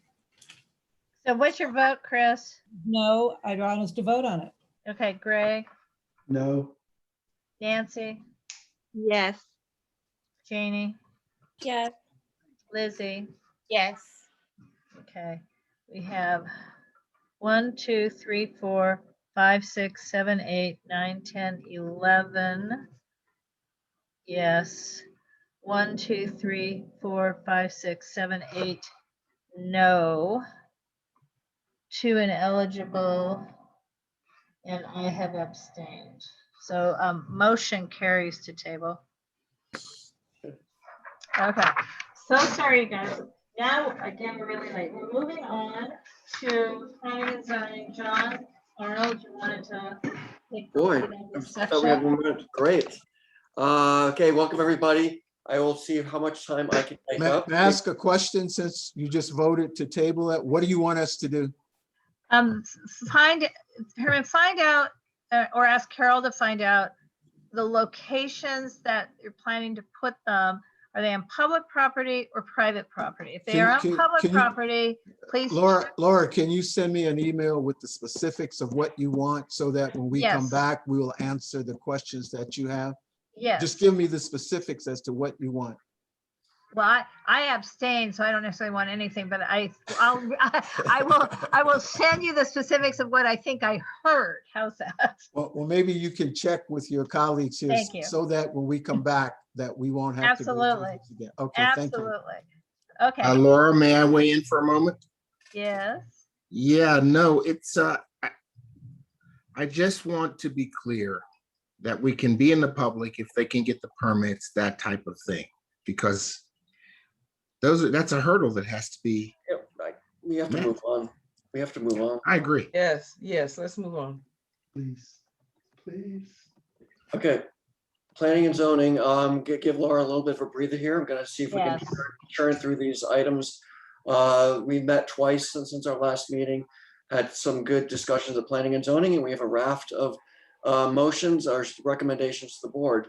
First up, we have, you can see all the case numbers on the agenda. I won't bother repeating them. 300 to 312 South Crenshaw. I believe I see Jason Friedman in the audience, who I assume is presenting the project. Is that true, Jason? Yes, I am here, and I'm So presenting. I need to make you a co-host. Great. Yes. So while you're doing that, the project is on the corner of 30th and Crenshaw, proposing to demolish two existing buildings, or one existing building, youth center and church, and construct a new commercial office building with almost 55,000 square feet. Take it away, Mr. Friedman. Thank you, John. Can you all see my screen? Yes. Okay, perfect. So it'll be difficult, I'm sure, to follow a controversial conversation about dog poop, but I will try my best. So thanks for the introduction, John. I'm going to try to kind of breeze through this and then save some time for questions at the end. So as John said, this is on the corner of 30th and Crenshaw. It was an existing church youth center and youth academy associated with the West Angeles Church. It's now been vacated. So the buildings will be demolished. Just a little bit of zoning information about the project site. It's about 24,000 square feet, C21 SP zone. So this is in the Crenshaw corridor specific plan, subarea A. It's in a TOD area as well. The site is eligible for TOC Tier 3. It's in a state enterprise zone, transit priority area. The maximum FAR here is 2.5 to 1, and that's through the FAR bonus that you get through the specific plan for undergrounding your parking. Maximum height of 45 feet, and then parking is per the enterprise zone and also per the TOD area of the specific plan. So proposed project, it's a new 3-story office building, just over 55,000 square feet. It's 45 feet, 3 stories. It's got 2 subterranean levels of parking and 91 total spaces, which is under the maximum limitation provided by the specific plan. Unlike a lot of other non-residential projects, it's actually got quite a significant amount of open space as an amenity to the tenants there, which I'll show you in a second. So these are just the 2 subterranean parking levels. And again, 91 spaces. The entrance is off of 30th Street. You can see with that little blue star there, that's the driveway. It's got pedestrian access on Crenshaw. It's on the ground floor. It's programmed to potentially have a retail component. So if, the market conditions improve and, there's an opportunity to put a cafe there, that's a possibility. We're preserving the streetscape. So all of the mature trees that are existing around the site will be maintained and some will be added in conformance with the specific plan and the Department of Urban Forestry standards. So the second and third floor plans are just a kind of an open floor plan. It's designed to be utilized by either one tenant or multiple tenants, partitioned as such. The third floor, which is the one on the right, has a little patio area right here. And then there's also a roof deck that's been oriented towards Crenshaw just as an amenity for the tenants. We don't anticipate a whole lot of usage there after hours. It's just really, you know, to hang out on for employees during the daytime. And again, it was intentionally oriented towards Crenshaw, away from the neighborhood to the east. So just some elevations here. So it's a simple, elegant, modern design. It's been designed to meet the transparency and articulation requirements of the specific plan. This is the view from Crenshaw. Here's a corner view showing both the Crenshaw and 30th Street elevations. And this is on the alley side. So we have two entitlement requests. One is just for determination that we're in conformance with the Crenshaw Corridor specific plan. And then we also have a conditional use permit request to allow a project that does not comply with a 5-foot landscape buffer, which is typically required for commercial corner development, but which is actually a conflicting standard with one of the provisions in the specific plan, which requires that you have maximum setbacks and a significant street wall. So there's no way to comply with either one. So we had to entitle around it by asking for this conditional use permit. That concludes my presentation. Just as a point of fact, so we had our, just the way things worked out scheduling wise, we actually had our ZA hearing this morning. Laura was in attendance, speaking as a neighbor, not on behalf of the board. We asked that the zoning administrator hold the case file open so that the board would have an opportunity to weigh in and hopefully provide a letter of support. And he agreed to do so for a week. So with that, I'll take any questions. Great. Any questions from anybody? And Jason, are you the only one represent? Jason's with the land use consultant. Is there anyone else from your team, the owner? Yep. Okay, great. I believe I'm the only one. So before we take, I'm just going to read the motion that we approved at Planning and Zoning. And if it's anyone's pleasure to make that motion, please do. But our motion was. John, I'm interrupting. We do make that motion. So you're making the motion. Okay, I will make the following motion on behalf of the Planning and Zoning Committee. UNNC Planning and Zoning Committee recommends that UNC Governing Board move to support the project as presented with the following requests: making local hiring opportunities available, and that the project comply with the existing adopted Crenshaw streetscape plans, plan for street trees and any other appurtenances, potentially, and also to potentially consider fewer parking stalls, which was a discussion point based on the proximity to the train station. So that is the motion that I make. If anyone wants a second, I'm going to put it into the chat. I will second the motion. Great, thanks, Greg. Sorry, who seconded? Greg. Okay. Okay, it's in the chat. Are there any questions for the applicant regarding the project? My hand is raised. Dorit is raised. Thank you. First off, love the decks. Love the fact that you're giving employees the ability to have some outdoor time during their lunch and coffee break. That's very cool of you. Concerned that, have you guys thought about the fact that most studies say that people are not going to go back to the office, that we're not going to really need that much office space? Is there a chance that this is not going to be able to be fully rented?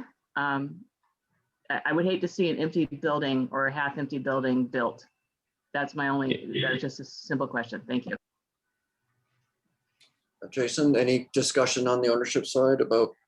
I mean, obviously, I can't speak for the ownership, but I think the expectation is that they are actually going to proceed with the construction following their approval of their entitlements. That they will do so knowing the risk, but hopefully with the the way things are going with the vaccine distribution, I don't. Nobody has a crystal ball, but hopefully we'll get some sense of normalcy and people will be going back to work at some rate.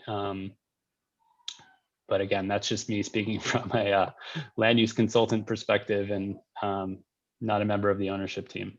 Great, thanks, Jason. Cordell? Just as a point of clarification, unless I missed something, aren't all the parking stalls tucked as sub parking? This is to Jason or Tucked as what? Subterranean? Yeah, subterranean parking. That's correct. They're all subterranean. Okay, and so we're asking for fewer sub parking? No, we actually are, for our motion, we're suggestions. The project is, except for the landscape, correct me, Jason, if I'm wrong, is by right. And we're just, and we just noted our requests for local hire, potential fewer parking stalls, and because of the TOC or the TOD situation, and to make sure that the streetscape complies with the street plan. Those are requests and suggestions, not demands or I was just curious. That's all, John. Yeah. I was just explaining that. They were requests. Yeah. Okay. Thank you. Jasmine. Michael Falcone, I think, has a question. I don't know if he's his hand yet. I see Jasmine's hand up. Okay, go with her first. Yeah, I had a question. It wasn't, it's not necessarily related to the motion, but just wondering, I know in the last call I asked if there were any considerations for like special pricing for local or small businesses, and just wondering if that conversation was able to be had. Yeah, I mean, definitely. Jason, let me jump in. Were you participating in the neighborhood community meeting with your development team, CIS? Because there's two buildings. This is the second one. Because that was discussed at length. Yeah, we were not a part of that other project. Right. So that's what I'm saying. But it's the same. They're like a paired project. So Jasmine, there was a 2-hour meeting some bit ago that was organized by neighbors. So UNNC participated, was not the organizer, with the developer CIM, with the head of it, as well as the development team on the projects. And this was discussed at length. And that is why there was barely a conversation about it for this project, because that team, it seemed, was already satisfied that they're going to provide job opportunity, not a part of the land use decision, just to be clear. It's a community benefits discussion, but they are going to provide opportunities for construction jobs. They're going to not necessarily do the language you just said, but yes, they want to have local business, not big box businesses, and whether that be offices or in a retail space. So the discussions have been had. Okay. And I'm not part of the development team either. Any other questions from the? Jason, do you want to answer that question at all? I mean, I think Laura probably has more context than I do on that, given that she was part of the first discussion. So thanks, Laura. Great. Any other questions? Okay, so again, I thought Michael might have, not our Michael on the board, but Michael. Yeah. Hi, everyone. Michael Falcone. Can you guys hear me okay? Yes. Yeah, sorry, I'm new here and still kind of getting familiar with Zoom. Going to be presenting in a little bit. I just had a quick question. Does the development have plans to get LEED certification? And I think also kind of piggybacking on to Jasmine's question, do we have like a targeted sort of rental prices that they're seeking? I can't answer the second question, given that I'm not involved in the financing at all. As far as lead certification, I don't know. I know that, this is all, it's Title 24. I don't know too much about the architectural energy certifications though. So I can speak to that briefly. The California Green Code, basically every building in Los Angeles is equivalent to at least LEED Silver. And the LEED rating is basically just a process to get a plaque on your building. So we already have that in place just because we live in California. Other states aren't so lucky. So the project will be required by code to have sustainability features. Okay, and I'm going to, I don't know, Jason, what you have, but I'm going to look back into the plans that had gone to the city to see what it says, if anything, about LEED. If there, so while I'm doing that, can somebody else watch the hands up question? Yeah, I see no other hands. All right, so then I'm going to do this real quick because what I have is the city submission to the city.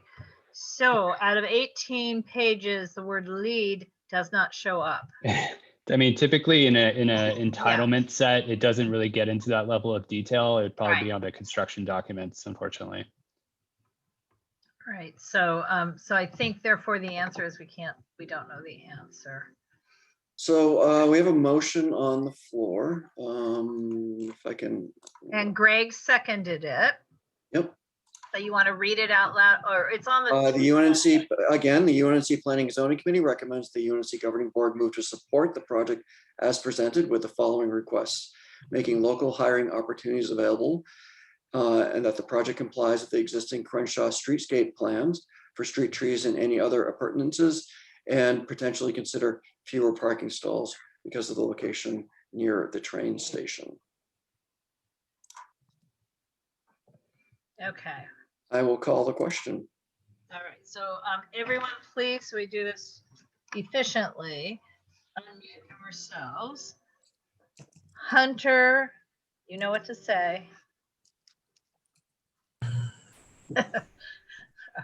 Well, I'll say it for you. Ineligible. Sorry, ineligible. Okay. Yeah, Dorit. Yes. Jasmine. Ineligible. John. Yes. Gabby. Yes. Tori. Yes. Paul. Yes. Carlos, if he's still here. Yes. Okay. Laura's a yes. Hugo. I'm gonna abstain. Okay. Paula. Yes. Raheem. No. Isaac. Is Isaac still here? Yeah. Okay. Marielle. Yes. Hugh. Yes. Cordell. Yes. Yes. Michael. Chris. Yes. Greg. Yes. Nancy. Yes. Janie. Yes. And Lizzie. Yes. Okay, so we have yes, 1, 2, 3, 4, 5, 6, 7, 8, 9, 10, 11, 12, 13, 14, 15, 16, 17, 18. 1 no. I thought we had 2 no's.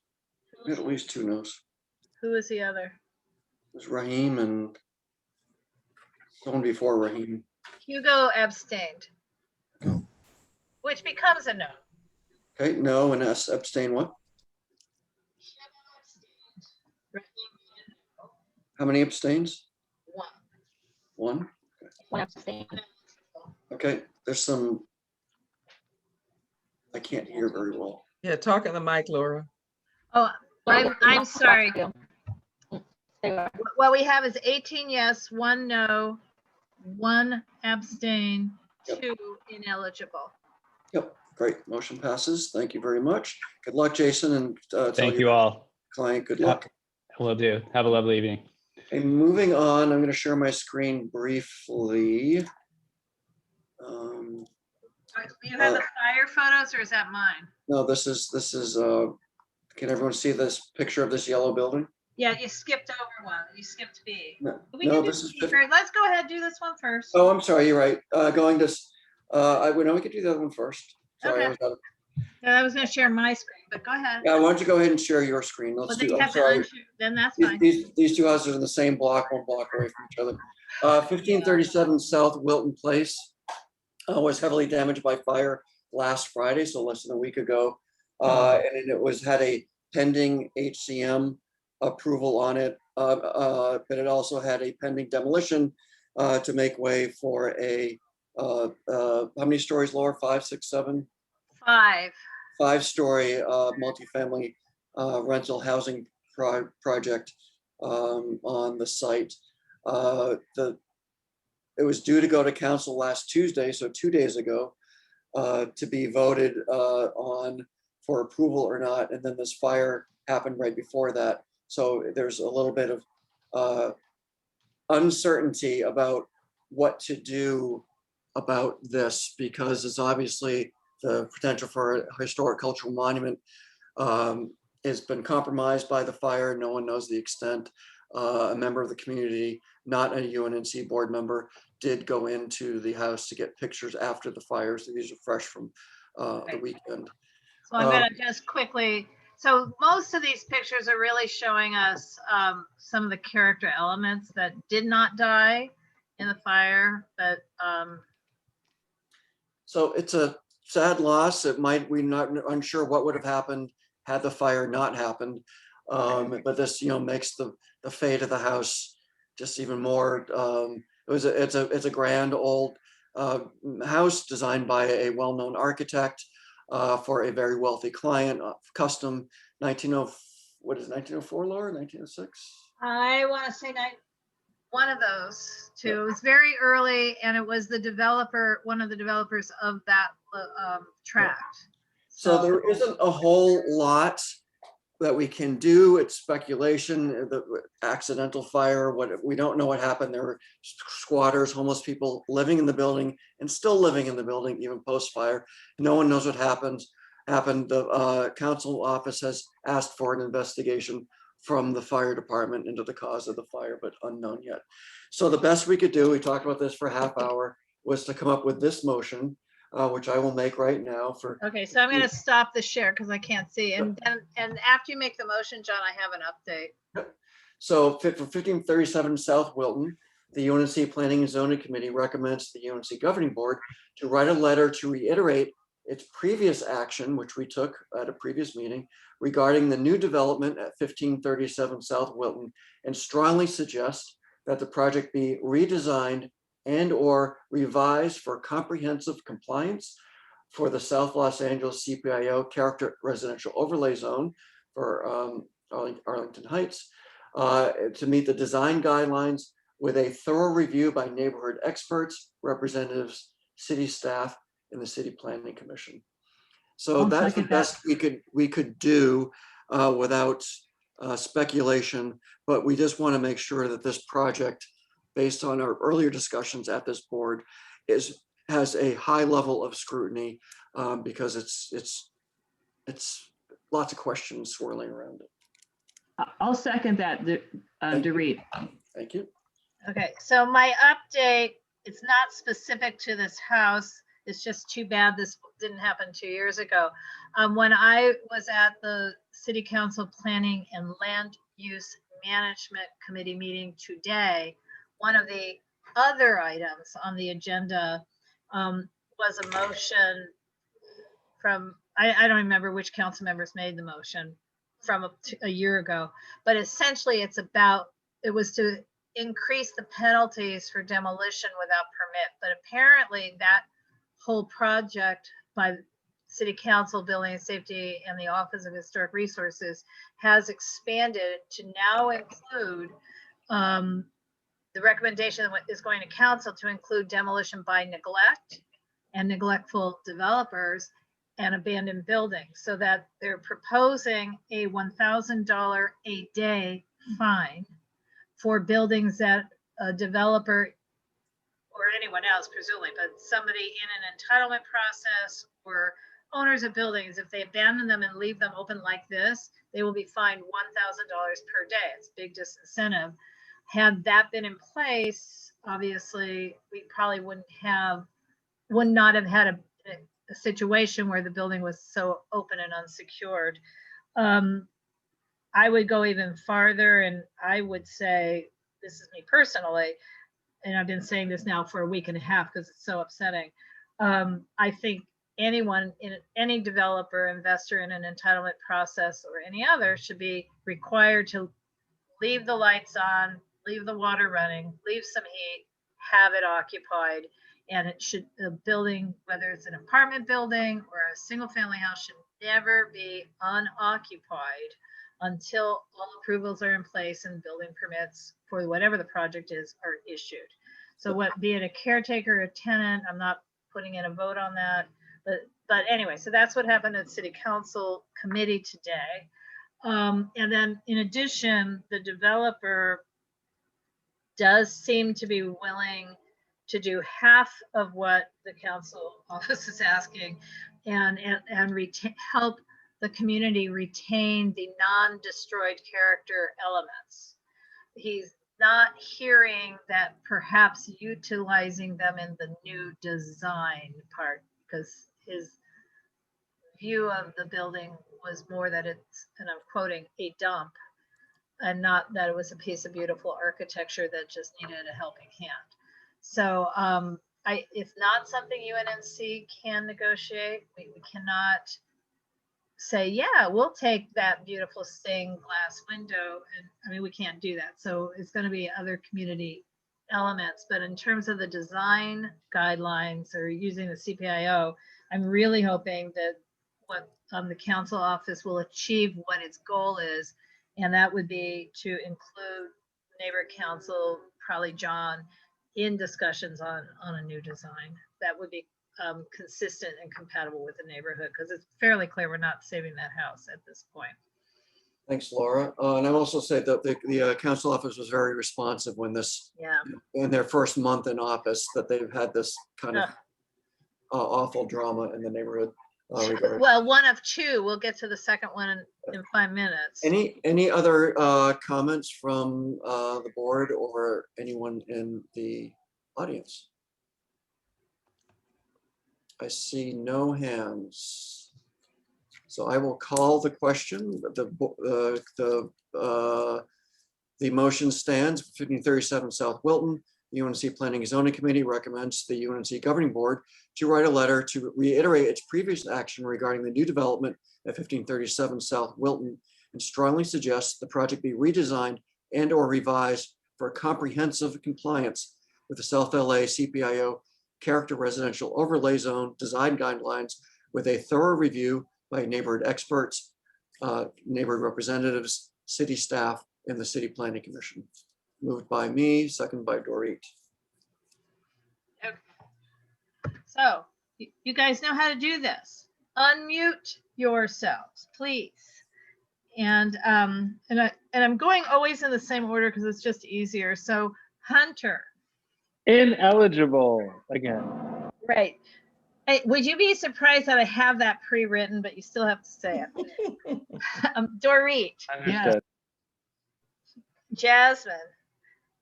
Ineligible. John. Yes. Gabby. Yes. Tori. Yes. Paul. Yes. Carlos. Yes.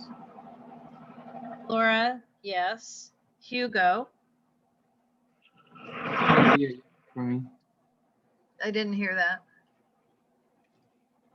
That wasn't Hugo. What? I said yes. Thank you. Paula. Yes. Raheem. Yeah. Isaac. Yes. Marielle. Yes. Hugh. Yes. Cordell. Yes. Michael. Yes. Chris. Greg. Yes. Nancy. Yes. Jeannie. Yes. Lizzie. Yes. Great. Okay, moving on. Unanimous. I'll count 1, Oh, 2, 3, sorry. 4, Right. 5, 6, 7, 8, 9, 10, 11, 12, 13, 14, 15, 16, 17, 18, 20. Okay, any no's? Yep, unanimous. Well, 2 ineligible. Great, thanks. Okay, moving on. I'm going to share my screen now for another mess that has fallen into our laps and new CD10's lap. So this house had a pending appeal for its development that was taking its place. I believe it's a 4-story condominium development, 1 block away from the one we just saw. And during the appeal process, because it had been deemed, Laura, what was the historic, who deemed it historic? In Survey LA, it was identified as eligible for the National Register. So And- unlike, yep. So Now, unlike let, other, let me just sorry. let me just jump. Yep. And John will tell a whole story, but essentially the developer hired 3 different historic consultants. The first one said, had the opinion that it was historic and eligible for the National Register. The second one said it was not, and the third one said it was not, which creates a conundrum problem under the California Environmental Quality Act. John, back to you. So, so this was appealed by a resident of the area to have a CEQA review for historic on the California Environmental Quality Act. But in the meantime, something happened. If you go by this house, it was demolished sometime in June in the thick of COVID. And in its place currently is a fully topped out, which means they've built it all up to the top floor, new structure for the new condominium project. So this house is gone. And our recommendation to the board, and there was a process failure here, it appears. And our motion at Planning and Zoning last night was for 1509 South Gramercy. Making this motion right now, the UNNC Planning and Zoning Committee recommends to the UNNC Governing Board that it send a letter to CD10, Building and Safety, which would have issued the demolition permit with this pending CEQA review, and the Planning Department about the process by which 1509 South Gramercy was demolished when there was an appeal pending in the city based on the merits of its historical status, of the historical status of the now demolished structure, in addition to the previous stand taken by the UNNC on February 6, 2020. So we voted on this just about exactly a year ago. Laura, do you remember what that motion was? We did a whole resolution a year ago. I mean, a lot of whereases. Yeah. I didn't realize I didn't have my video on. A lot of whereases. I could share the screen if anyone was interested. So the gist of what we basically we objected to the project itself as being completely out of compliance with the design guidelines.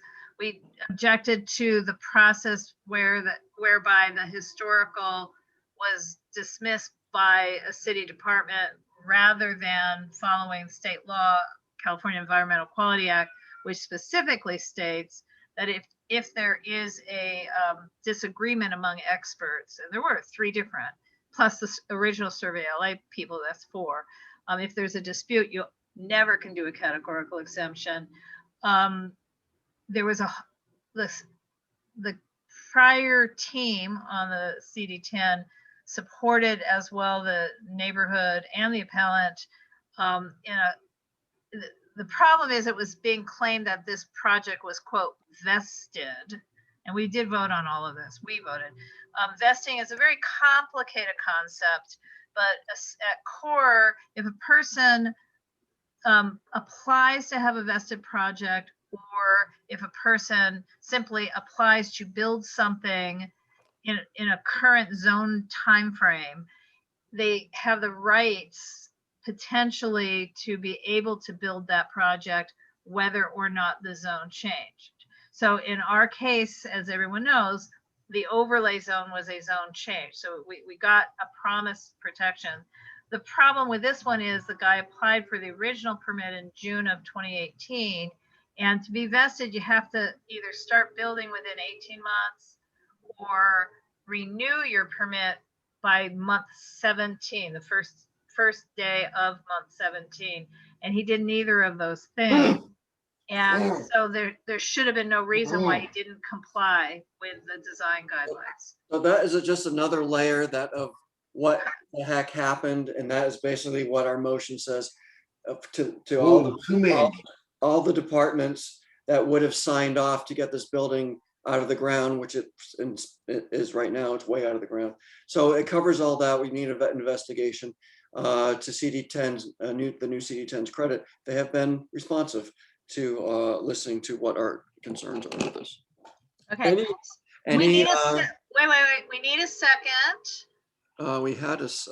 Oh, you're right. Nobody seconded. Dorit already seconded. No, that was the prior. No.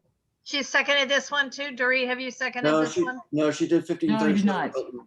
Oh, Hugh seconds. There you go. Thank you.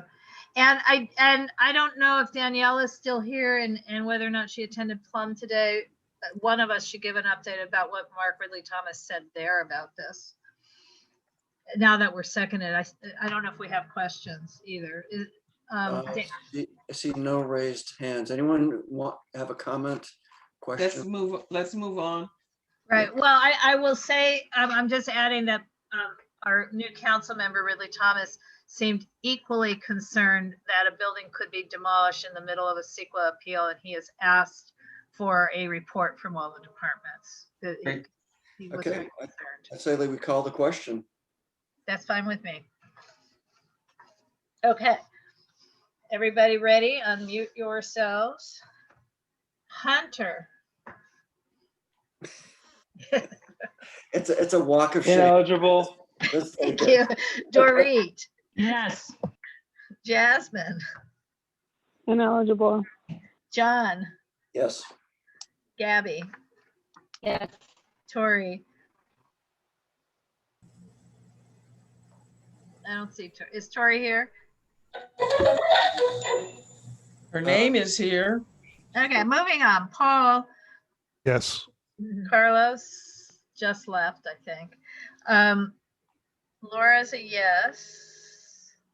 Hang on, I'm marking Carlos absent. Hugo. Yes, from me. Paula. Yes. Raheem. Oh, yeah. Yep. Isaac. Isaac. Yes. Okay. Marielle. Yes. Hugh. Yes. Cordell. Yes. Michael. Yes.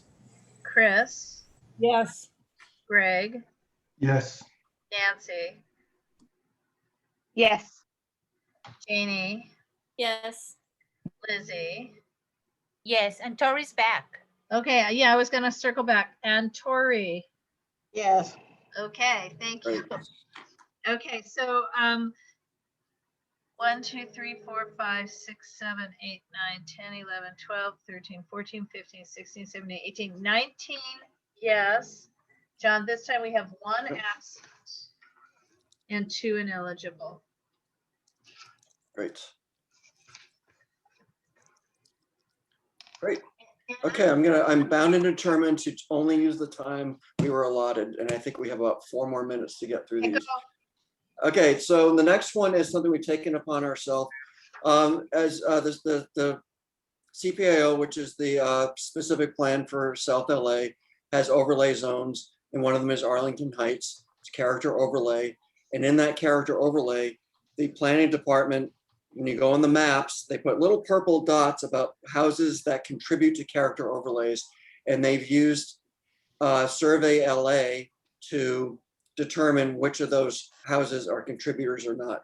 Survey LA has errors in it where, for example, on Van Ness, between Venice and Pico, the entire left side of the street was left out of contributing status, whereas the entire right side has all its historic houses contributing. Something is wrong, and the planning department refuses, rejects, is not willing to look at other surveys can't afford to do new surveys.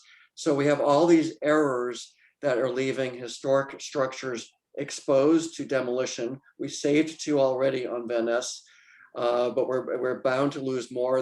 Laura and I are really literally putting out fires, figuratively and literally, trying to save these houses that were left off that are exposed. Doesn't save them absolutely, because this is supposed to be an HBOZ light. So anyway, our suggestion is, and this is our motion, just to spur the planning department to spread its resources or accept resources that can inform which houses are contributors to the character overlay. So last night at UNNC Planning and Zoning Committee, we made the following recommendation. The UNNC Planning and Zoning Committee recommends to the UNNC Governing Board that the Executive Committee approve a letter to be addressed to the Council District 10, the Director of Planning, and the Office of Historic Resources, the people that can control this stuff, recommending that the Planning Department use SUSIR, which is a previously completed survey commissioned by the city that they no longer recognize, in the absence of any new survey, in addition to the Survey LA, which they use currently, when determining which properties within the Angeles Vista Character Residential Overlay Zone are contributors or not. And then the letter at the discretion of the Executive Committee could use supportive arguments that historically UNNC has supported in support of historic resources. So that is the motion. Do I have a second? And John, did you want me to share this? I think Greg seconded. Is that right? Greg second. John, do you want me to quickly share the screen to show what a SUSIR is? No, I think it's just, we could just say it's a spreadsheet survey that goes through every single building. Sure, show it briefly. It'll take me more words than right. It's 7,400 some things. So we're not going to go through it, but what it is, if everyone can see, is this really massive database. I just happened to bring it up on Van Ness, as you can see. So all of these houses you see on Van Ness are not in Survey LA for no good reason at all, because they're all very early houses. And there's 7,000 some entries. And the planning department is just being really conservative about what they do. I think they're afraid of something, afraid of blowback from somewhere. Anyway, so yeah, so I'm going to unshare this. It's just creating a lot of work for us. It's creating a lot of strife because we're losing structures. And then there just is no process that is fair or reasonable because of these errors that were made. So we're trying to resolve that and get support and get this UNNC on the record for saying, please do something about this. Right. And to be clear, I know John was clear, but to be clear, the actual ordinance that was adopted and is in place for the Angeles Vista Character Residential Overlay Zone states that they are to use Survey LA or other survey. And our problem is they just won't use any other survey. Great. So any discussion, anyone want to raise their, if anyone has a question or discussion point, please raise your hand. Seeing none, I will call the question. Okay, everybody, unmute yourselves. It's very nice that we're coming out so collaboratively. Hunter. Is he still here? Ineligible. Yes. Dorit. I'm on a delay. Yes. You got to give me a couple seconds there. I know. Dorit. Yes. Yes. Jasmine. Ineligible. Right. John. Yes. Gabby. Yes. Tori. Yes. Paul. Yes. Carlos is absent. Laura's a yes. Hugo. Yeah. Paula. Yes. Raheem. Yeah. Isaac. Is that a yes, Isaac? No? Yes? Okay. Marielle, Yes. Hugh, Yes. Cordell, Yes. Michael. Michael's still here? Okay, moving on. Chris, Yes. Greg, Yes. Nancy, Yes. Janie, Yes. Lizzie. Yes. And can we tell, is Michael still here or is he dropped? I'm marking him absent, at least for now. Okay. 1, 2, 3, 4, 5, 6, 7, 8, 9, 10, 11, 12, 13, 14, 15, 16, 17, 18, yes. 2 absent. Or absent for the vote, I'm not sure. 2 ineligible. Great, motion passes. Okay, the final item we didn't make a motion on, so I'm going to keep this to less than a minute. The planning department is reviewing all of their fees, and we had a fascinating, and you can see it in your packets, how the planning department determines their fees for appeals, for HBOZ submittals, for planning submittals, and they base it on the average hours that they spend, which they track based on their cost, and then they ask the applicants to pay a percentage of that. And what we discovered, that anything that has to do with folk like ourselves, if we want to make an appeal, they really reduce the rate down to 1% and 2%. The things that are for the big boys, for the developers, they pay 100%. And things that are kind of in between, like an addition to a home in an HPOZ, it's kind of a mid to low level of 30% of the costs. So what I saw, and this is my opinion, is that the city is trying to be progressive by reducing the fees for people that will need them, that don't have deep pockets, and to make actions by any of us who want to put addition on our house less expensive, and really requiring developers who are asking for favors most of the time to pay full price. That's what we discovered. We had no motion on that, but just so you all know, that has a closing date. Public comment is closing in what, 2 weeks, Laura, 3 weeks? Yeah, it turns out we thought we had some time, so we said, oh, we'll just reschedule it. But it turns out it's going to Plum on February 16th. So the question becomes, Planning and Zoning Committee has no motion. Is this anything anyone wanted to spend any time on now to develop a motion, or should we just pass? I mean, it's on the agenda. We could take an action, didn't have to have a committee action. Any hands? Seeing none? Yeah, Wait. asking the question at 9:30 at night. No, but it's a fascinating document, everyone, if you want to take a look at it. And that's it. That's all I had. And I did it in 35 minutes. Wait. We're done. Thank you, John. You forgot F. You forgot your update, John. Of what? Van Ness. Oh, Van Ness is moving forward. That's the 2 houses that weren't on the survey, that were left off, that the developer has been very collaborative, and they're in plan check. And they are moving forward to get their permits for that, preserving the 2 houses and building 4 units of rental housing in the rear. So that is a win that took us just about a year to get done. So that's that. Okay, that's it. Okay, thank Move you, on. John. Thank you. The next item or next category is committee updates and reports. And that, so if any committees who are not already agendized separately have a committee update or report, ideally 1 minute each. I'm not going to force that.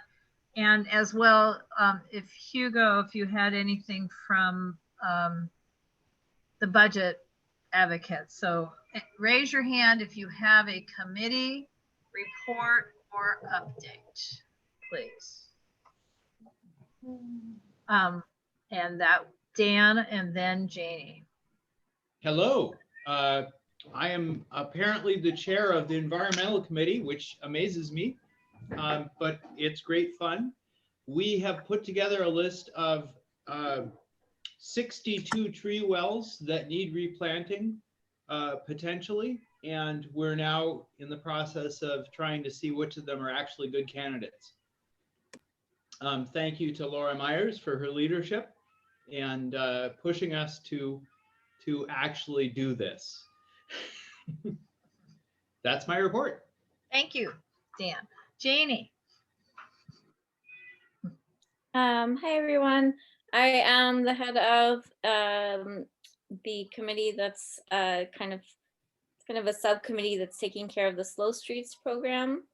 And just wanted to give a little update that the city is now very seriously looking into permanent slow streets. And it looks like it's going to happen fairly soon. So the slow streets that are in Jefferson Park have been selected for that program. So it looks like we'll be getting some permanent infrastructure. Great. Chris? Chris Carlson, your hand's up. By accident? Yes. How do other areas who are interested in becoming a slow street put themselves into consideration for nomination or participation? That's for Janie. For Janie, yes, for the committee report. You know what? There's gonna be a meeting coming up next week where I will ask. I know that for the non-permanent infrastructure, they kind of closed down that process for new communities at a certain point. But I will ask if this is a program that's going to continue to roll out to different areas. Thank you. Okay, Dorit, I saw your hand up and then it went down. It was an error, sorry. Okay, so are there any other committee reports? I just want to say that, wow, the committees are doing such a great job.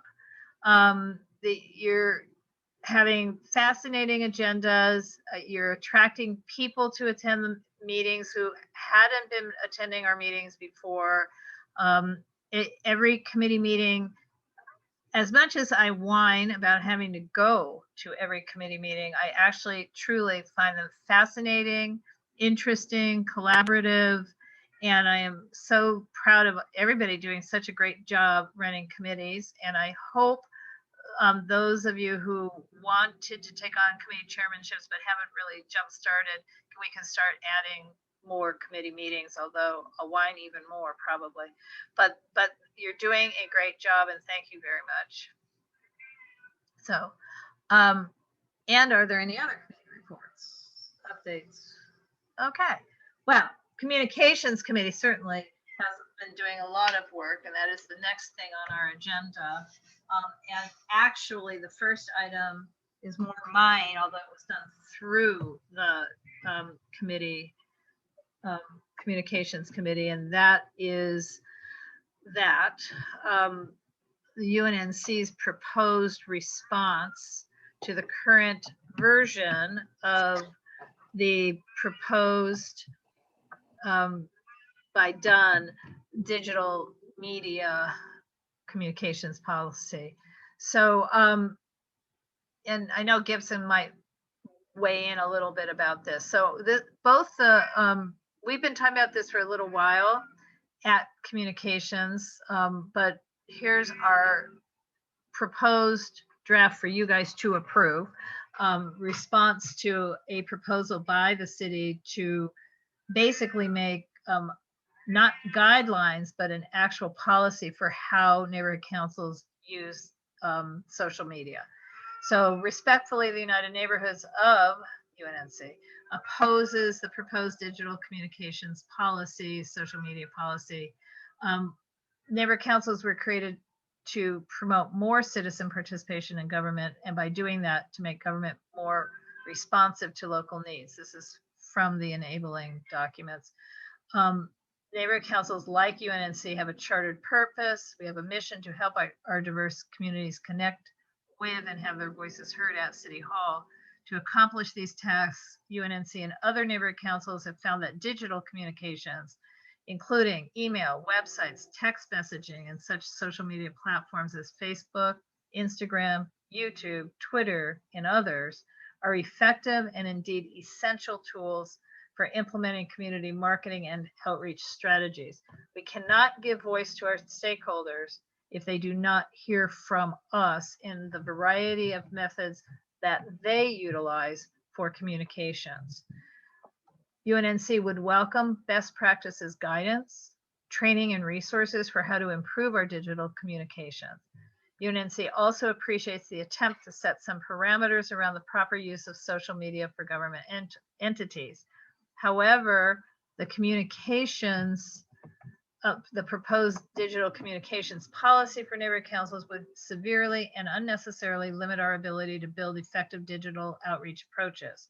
The proposed policy as presented directly contradicts best practices in building engaging websites, delivering engaging emails, digital newsletters, and in creating social media spaces that attract the attention of our stakeholders. We need to write about and post information about our community, its events, its businesses, its neighbors, and we also need to provide information and resources to our community members that help them in their full lives. But the proposed policy would limit a neighborhood council to writing only about its own events and/or city-sponsored activities. This will not help us engage our community stakeholders, and without engagement, we are not fulfilling our charter purposes. This is especially true in a time of crisis. UNNC has, throughout the COVID-19 emergency, kept our stakeholders informed about health resources. We have addressed food insecurity. We have even written about, in quotes, diversions designed to educate or entertain community members who are staying safer at home. None of this communication would be permitted under this proposed policy, and yet it is a valuable service for our community members. Furthermore, the proposed requirement that NCs establish further administrative processes to manage digital accounts is burdensome. Please remember that neighborhood council board members are both elected officials and part-time volunteers. UNNC is also concerned that the preamble to the proposed policy utilizes as a justification for creating a policy the fact that some neighborhood councils have asked for guidance regarding the use of their websites, social media, and newsletters. A request for guidance ideally would generate a best practices guidelines, not mandatory regulations. The West Side Alliance of Neighborhood Councils has adopted the following position statement, which UNNC endorses. Whereas the proposed BONC, and that's Board of Neighborhood Commissioners, social media policy is a direct overreach in power and scope of limiting the ability of neighborhood councils to effectively communicate with their constituency. It requires onerous and unenforceable clauses. It is overly complicated when existing rules cover many of the issues outlined, and a simpler approach would be more appropriate. Therefore, the Westside Regional Alliance of Councils opposes the proposed BONC social media policy. So this is the resolution or letter or position statement, whatever you want to call it, that we reviewed and voted on at the communications committee. It was in your advance agenda packet. I don't know if anyone had read it, which is why I went to this trouble of reading it out loud. Okay, so I don't know, Gibson, if you wanted to weigh in before I open this for discussion, if you're still here. Is he still here? Well, he is not. Okay, so this would essentially be a letter from UNNC to Don, as many neighborhood councils already have done. So is there any comment, questions, discussion? Just want to move this forward. Am I muted? No, can you? Is the room present? So what do we want to do here? Cordell said, read it. I just did. No, I said read it. Oh, you did read it. Okay, got it. Got it. Thank you. What is it that you need for us to do? Does this call we for a would need vote? to move to accept this letter, a motion. I mean, I can make the motion, but I would need a second. So I'll second. I will move that is our letter. Paula seconds. Is there any discussion? Are we getting started? Apparently, yes. Okay. No discussion. it's moved and seconded to send that letter to Dunn. And I'm just gonna run through the vote. Hunter. Oh, everybody please unmute. Give you a moment. Hunter. I'm always the first, so that's why I'm delayed. Ineligible. Thank you. Dorit. Yes. Jasmine. Ineligible. John. Yes. Gabby.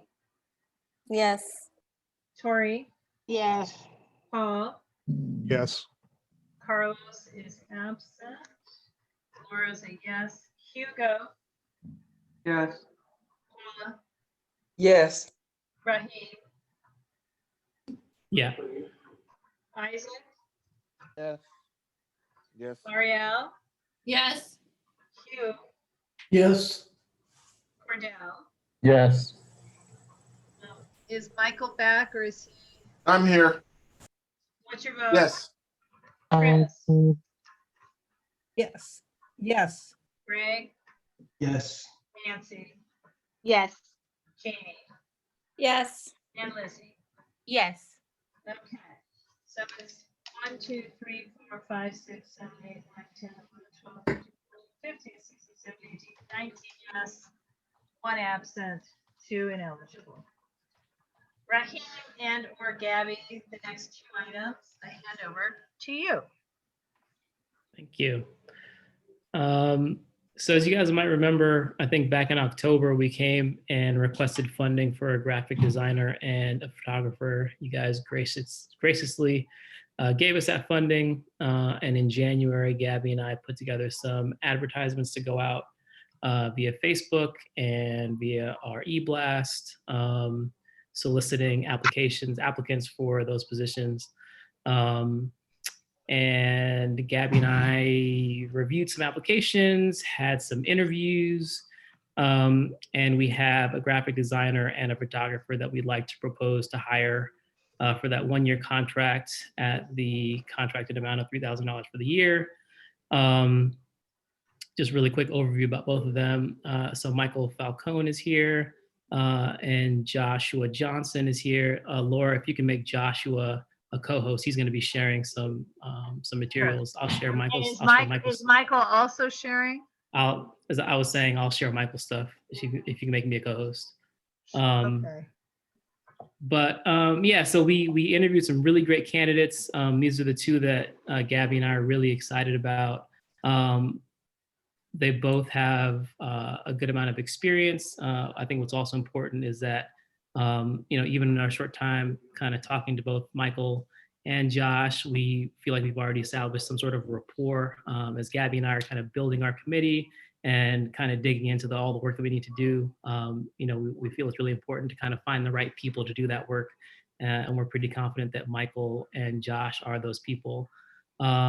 You'll see Michael's going to walk through a really impressive presentation that he gave to us with some of the work that he's done. We joked that Michael was far overqualified for this work, but he's new to the area. He lives in the West Adams Avenues and wants to find a way to get involved in the community and give back to the community. And this is his way of doing it. We're pretty confident that you'll be as blown away by his work as we were. Joshua actually came to us with both graphic designer and photographer experience. And after talking to Josh a little bit and learning what he's looking to do with his photography, we felt that he could be a really great contributor in that respect. And so we asked him if he'd want to come on board as our photographer, and he's interested in that. So he's going to show some of his work that he's done. So yeah, I don't want to do too much talking. I'll let these guys do the talking for themselves. So I guess we'll start with Michael, and I will share my screen. I'll share your presentation, and you can just kind of give a brief overview about who you are, and you can just walk through your presentation. Sure, cool. Thank you very much. And thank you for the introduction, and thank you everyone for your time. It's also really great for me because I haven't really sat in on something like this before. So this is really great learning experience too. So thank you everyone. So just a little bit of background on myself. I come from real estate. I've worked in the sort of new development space in a multitude of roles. I've been on the investment side. I've worked for brokerages, I've worked for marketers, I've worked for agencies, until recently opening up my own creative agency, mainly focused in the real estate space, doing commercial, residential, and some hospitality work where we create brand identities, tone of voice, strategy, positioning, and all of the sort of subsequent collateral items that goes with those things. So everything from websites to social media strategies to physical brochures. So we do everything sort of in-house. And when I say we, I have some part-time designers that I work with, but a lot of the work is coming from me. And I guess we can go to just kind of some of the work that I've done in the past. So a few of the projects that I have for you today are some of our biggest work, and then also just to kind of give you an understanding of the breadth of the kinds of work that we do. So the first project that I'll show you is it's the Farley Building, which is in New York, a historical piece of New York. It was architected by McKim, Mead and White, the original architects of Penn Station. This has been dubbed the new Penn Station. And it's also Facebook's second headquarters. They leased about 700,000 square feet there. So we were working hand in hand with the city, as well as Vornado and related to very large real estate investment companies to craft sort of the messaging and outreach that we would be doing for places like Facebook. So we were working both with the commercial team and the retail team. This project was by far and away one of the biggest that we've ever worked on, and just such a sort of special piece of New York. So got to go on some construction visits and really get to know the project intimately and kind of what we were trying to say. And I think a lot of that was, not losing the authenticity and the history of the building around, in all of this newness. The city was also working to sort of revitalize the area in a way that was adding a lot of new office space, residential space, as you can see in that, that's Midtown West back there, Hudson Yards as well. But they wanted to really retain some of the authenticity and kind of, origins of the building. And so what we created, I think, did a nice balance of both. We really spoke to sort of the optimism in the future, but kind of retained that architectural integrity. These are just some shots, renderings that we did with another firm called Public Square. We don't do them in-house, but yeah. So this is the brand. We did the logo, as I said, the brand strategy, the positioning. We went through months of naming only to end with the Farley, which was, the building was called the James A. Farley Post Office Building. So super fun project, and you can see some of the visuals. I think the following project is a residential project that we're working on currently. We created a series of taglines for this one as well, that ultimately spoke to, so they were sort of marketing it as a ground scraper, where you had floor plates of 250,000 square feet. So a lot of that was really enticing to these big tech companies that wanted a sort of New York City campus. But yeah, so I think the next project that we have is 360 Central Park West, which is on 96th and Central Park West, a really beautiful residential building. It's a historic landmark and in a landmark district. So we often work with those parameters and understanding kind of the history of the building as part of our due diligence. And what we've created is sort of a modernized version of what the logo was before. And we're currently in the process of taking photography. We're doing our tagline is "Life on the Park is always in season." So we're taking photography at different seasons throughout the year to really kind of give you a sense of how you can live on the park. This was a hospitality brand that we did. So the intentions of the team, of the development team and the investment team, were to make a national brand that was sort of a hybrid between a traditional hotel model and an Airbnb. And ultimately their sort of unique selling proposition, or the real value add that they thought they could bring, was this sort of quiet service, right? So you have the sort of legitimacy of a traditional hotel, but you also have the benefit of, like an Airbnb, you can check in over the app. You don't even need to engage with somebody if you don't want to. So they called it quiet service, and those 4 dots right there are Morse code for hotel. So it became this sort of engine behind the brand, right? Everything is about being quiet and being kind of secretive almost. So that's something that we like to do. And I guess as this translates to the committee, I think it's really understanding kind of what the core is, what the mission is. And I've read the mission on the website, but I think it's taking that and really translating it into something that visually represents who you are and how we speak to the community. So I think there's sort of like a give and take, or a dialogue, if you will. And this was a corporate identity that we just finished actually last year.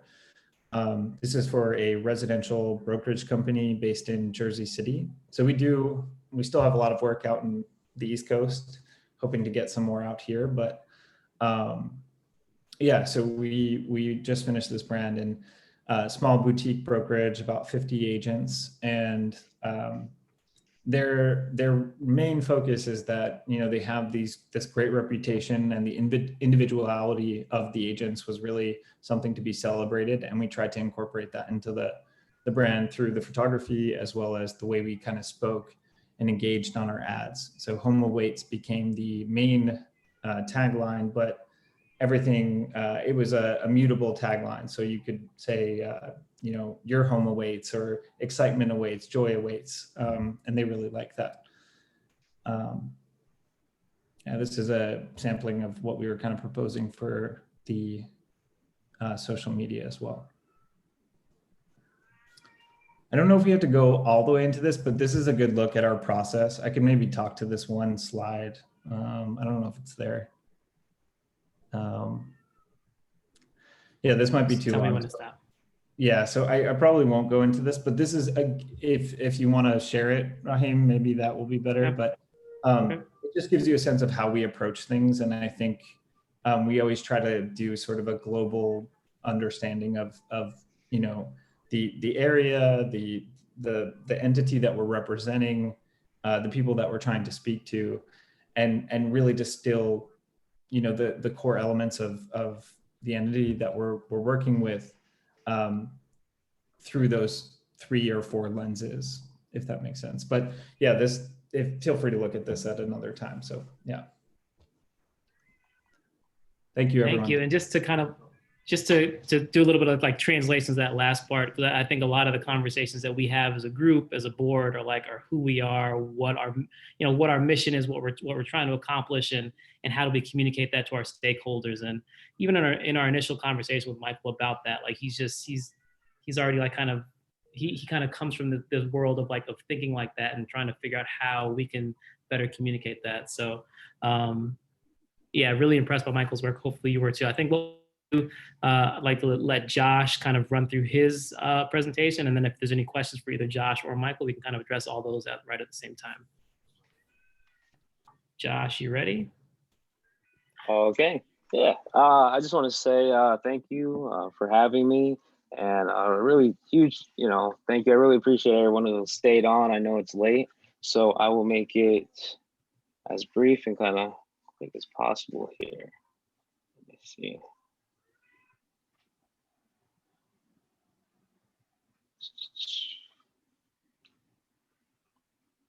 Can anybody see my screen? Not yet.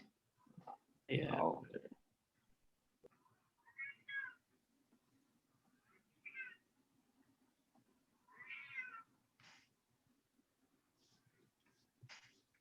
Somebody's cat is hungry though. Yeah, that would be behind me. And by the way, she has had dinner, but it's I don't know, annoying Laura. her because I got up and got a bottle of water, and she thinks that means she gets another dinner. I mean, why wouldn't it mean that? Child abuse. Yeah. She's also pacing. It's just actually quite annoying.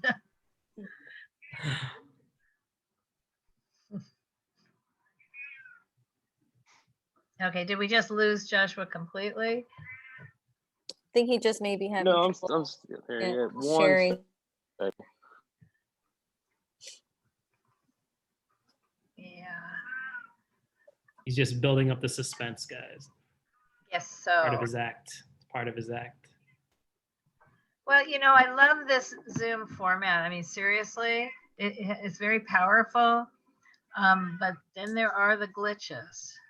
There are the glitches. I think we can just preface Joshua's presentation by saying that we're really hoping to get collaborative, and Joshua and Michael have agreed to work together to build a cohesive brand. So we're really excited to have them both on the team, and we're looking forward to working with them. So Joshua, you're muted now too, Joshua. Oh, okay. So I just sent Raheem. I just sent you the link over to your email because my computer. I'm using Chrome, and so it wouldn't let me share. I'd have to go back in through Safari. So Raheem, do you have it? I got it. But Yep. I guess I can kind of speak on my experience just a little bit. So I have I went to school in Chicago for hospitality management. After that, I kind of went into more of the event side of management. You can kind of just keep it there if you want.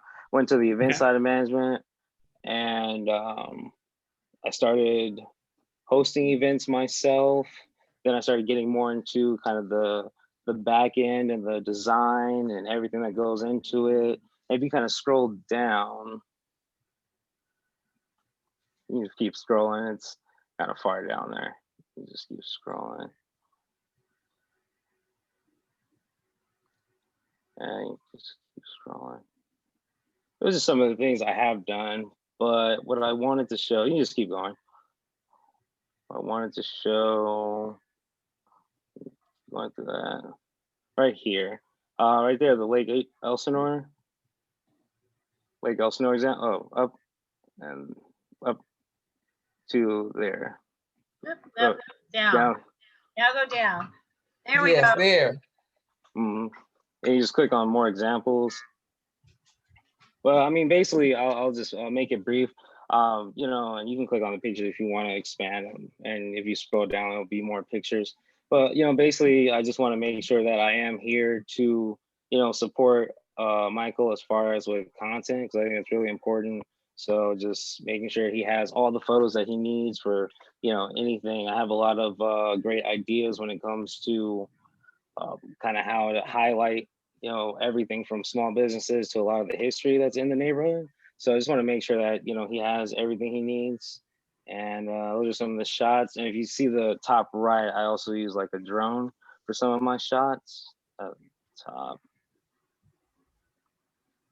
Right there. So that's a drone shot up there. Very cool. And yeah, and as I mentioned in the beginning, you know, Joshua also has, as you saw on his website, also a lot of graphic design experience. And so I think, you know, Gabby and I are kind of thinking holistically about, we're trying to like build our committee. We're trying to round out our committee, and the combination of Michael and Joshua who can obviously provide us the photographs we need, but then also kind of support Michael with some light graphic design work too, and kind of form a really, we're hoping, you know, we're hoping that they'll form like a nice partnership. We're hoping that they'll like become best friends and really work together, and really kind of provide our committee all the cool stuff that we need, and we're confident that they can. Yeah, so Josh, if you don't have anything more, you can open it up for questions. If anybody has any questions for Michael or Joshua or for Gabby or myself about our selection process, happy to answer. And did we mention that they're both residents of the area as well? So we'd be supporting people in our community. And I think that wasn't, I mean, that was something that we hoped for, but you know, with the Facebook boost, you know, the boost went out, it wouldn't allow us to select just a small area. So it went out to like a pretty vast area, and we had applicants that lived outside of our area. We weren't really considering that as as a strong criteria for who we're going to hire. But it just so happens that we found 2 people who live right within our footprint. And so many reasons. And one of the things that Gabby and I also found, the $3,000 that we're budgeted to pay for each position, while it is a significant amount of our budget, our annual operating budget, it's obviously not a significant part of anybody's, life living budget. And so like the people that we're finding are people who really want to provide a service to the community, really make an impact and volunteer some time and services. And I think that kind of speaks to the people that Josh and Michael are, and another reason why Gabby and I are really excited to work with both of them. So hopefully you guys will feel the same way, but let's hear any questions or comments you guys have. Greg? Okay, so I would like from the 4 of you to give an overview, short version of an overview of the, my thing is like the website, getting the website up to date. That's my deep passion, okay? My desire for the website to be up to date. So if you could, and I fully understand the photography part. What I am still having problems processing is the website includes the graphic designer part. And I know you explained it to me twice, but I want you to explain it to me again, because to me, if we improve the website, that would take care of the graphic designer part. So I just don't fully understand why we need the graphic designer part if we are fixing the website part, because to me that's the same thing. So please, I know, scaffold it for me again, because I think Michael wants to take this one. Well, I know that Michael wants to take this one, but I want to start out slower than that. Because don't you also have a third person who's working on the website, Raheem? Plus Anne. But I mean, we do. And I'll get to that, but I'd love to hear Michael's answer to that. Yeah, no, I'm coming strictly from a place of answering the question and not really vying for myself if I can. I think so. Oftentimes, when I meet with clients, I have to explain kind of what I am doing, and that sometimes is a bit of an educational process in and of itself. But I always look at what I do as sort of 3 parts, and I equate it to like baking a cake, right? And I always look at like the first part, the design. As a graphic designer. Sorry? As a photographer, as a graphic designer. He says graphic designer. Yeah. We do websites too. So but yes, graphic design.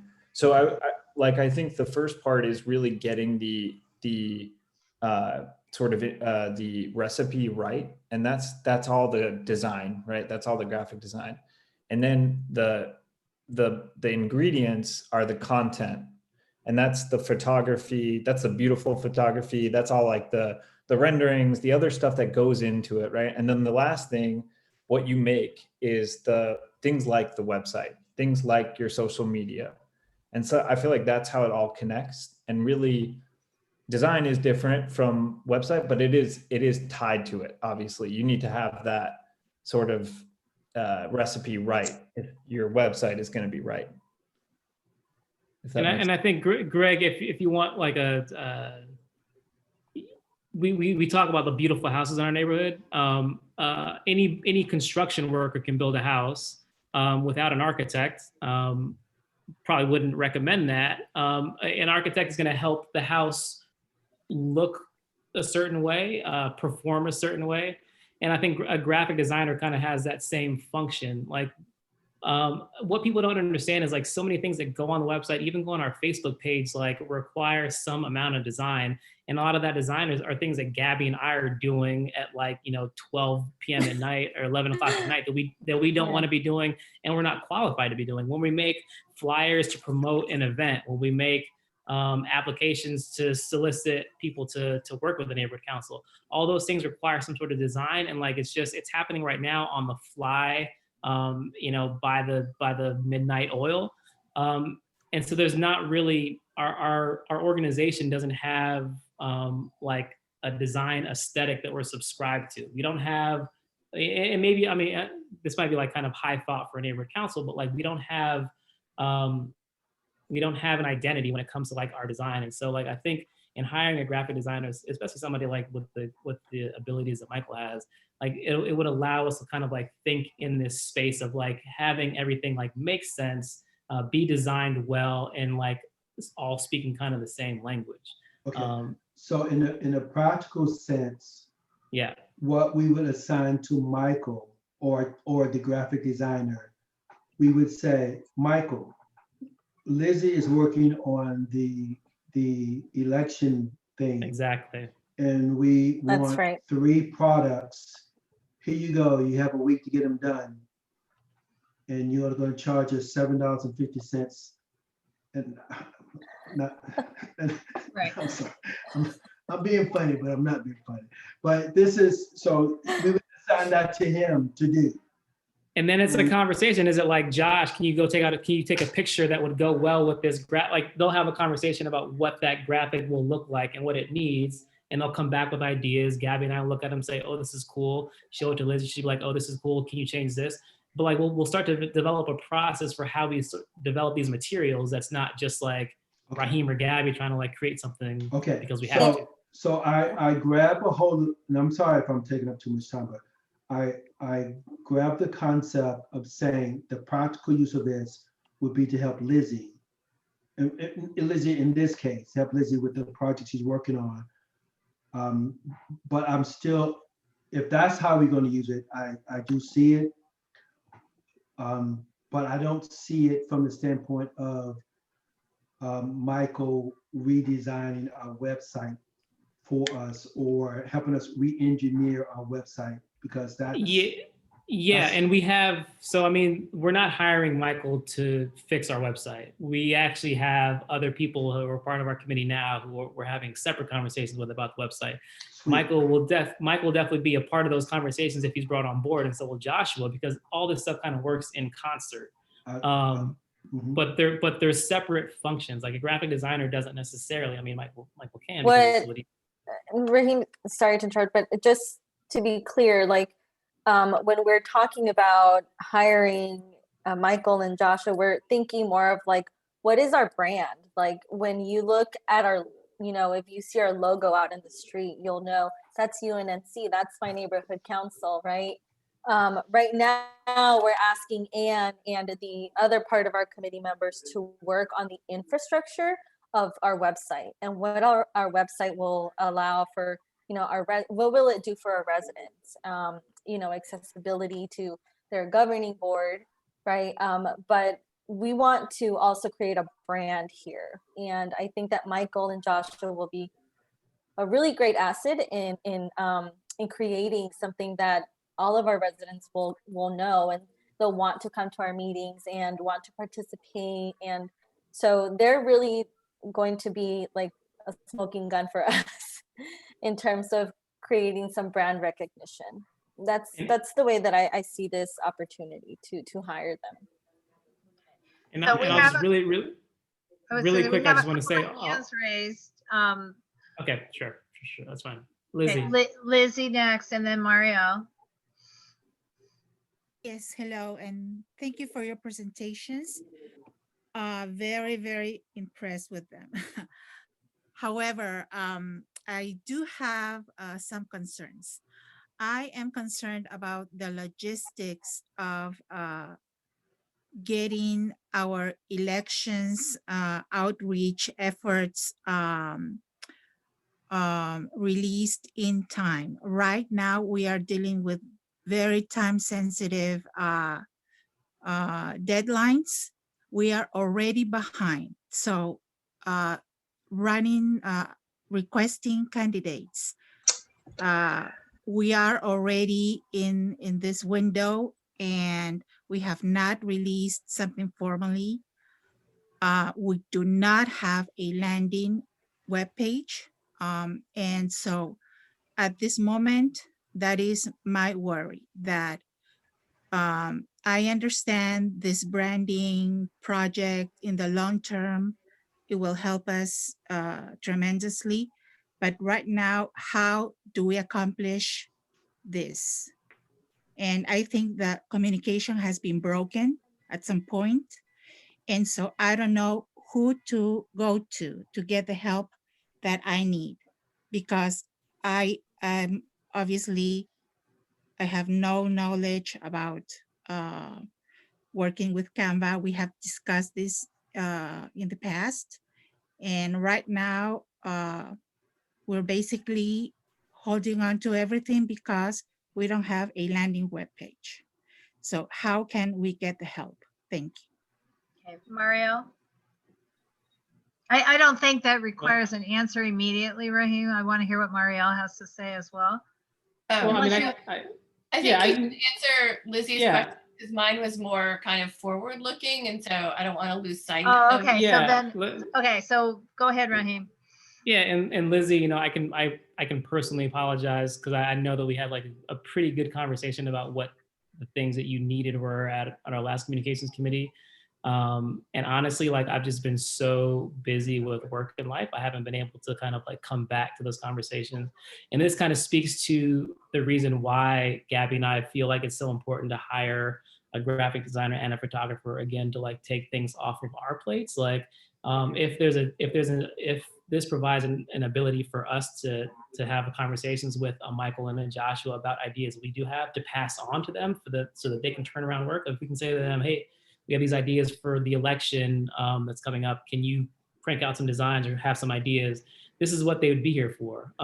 And not filling these positions wouldn't put us in any better place, you know, going forward with how we support all of our committees. I mean, the cool thing about our neighborhood council right now is like our committees are starting to ramp up and like really have meetings and get people who are interested in them. It's like, how do we keep that momentum? Well, we keep that momentum by keeping the word out and by staying active on Facebook and having our Facebook updated with materials, and like those materials need to be created by people, and Gabby and I clearly cannot be those people. And so Lizzie, like if we do want to like turn the corner on elections and really crank out some stuff that can get people engaged, I think it's going to require us, Gabby and I, being able to hand off that work to somebody. And I think this is, personally, I think this is that answer. I don't know if anybody else has suggestions on what that answer might be, but for me, this is that answer. Okay, so Marielle, did you want to still hold or you want to go? Yeah, now I have questions. So I'm totally on board with kind of updating design, branding. I understand how important that is. And I think it's both of Michael and Joshua are really talented. I'm really curious how you guys foresee our brand change, and because it sounds like you want to update things and you want to really push things forward. And so I'm curious to see, are you kind of saying we're going to, because it doesn't seem like Michael's going to take our existing kind of, you know, craftsman-y logo and be like, I'm just going to work with this. I'm kind of curious to see how far things are going to get pushed, what the long term is, like how long do you see these guys working with us? I mean, is it going to be a $6,000 commitment for the next couple of years? Like kind of how you see these things going forward. Because I agree. I think it's important that we update things and keep things looking engaging and having a cohesive brand that speaks to, I think, a more different demographic or a wider demographic that we have in our neighborhoods now. So but I want to know what your, you know, strategic planning is going forward. Right. And before you answer that, Michael, because I want to just add on to that, we have banners, we have a lot of existing material that would be extremely expensive to have to redo, and the banners would be impossible because that was a $15,000 to $20,000 project. And these are banners for street poles. I mean, in other words, they're in the neighborhood identifying, UNNC something with the historic neighborhoods.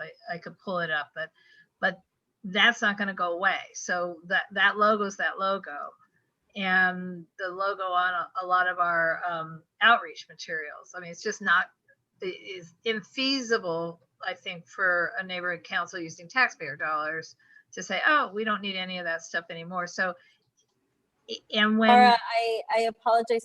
I think what I said may have been misconstrued. I did not mean that by hiring Michael and Joshua that we would really look at rebranding, but I do. Oh, I don't mind rebranding. I'm just trying to figure out the feasibility.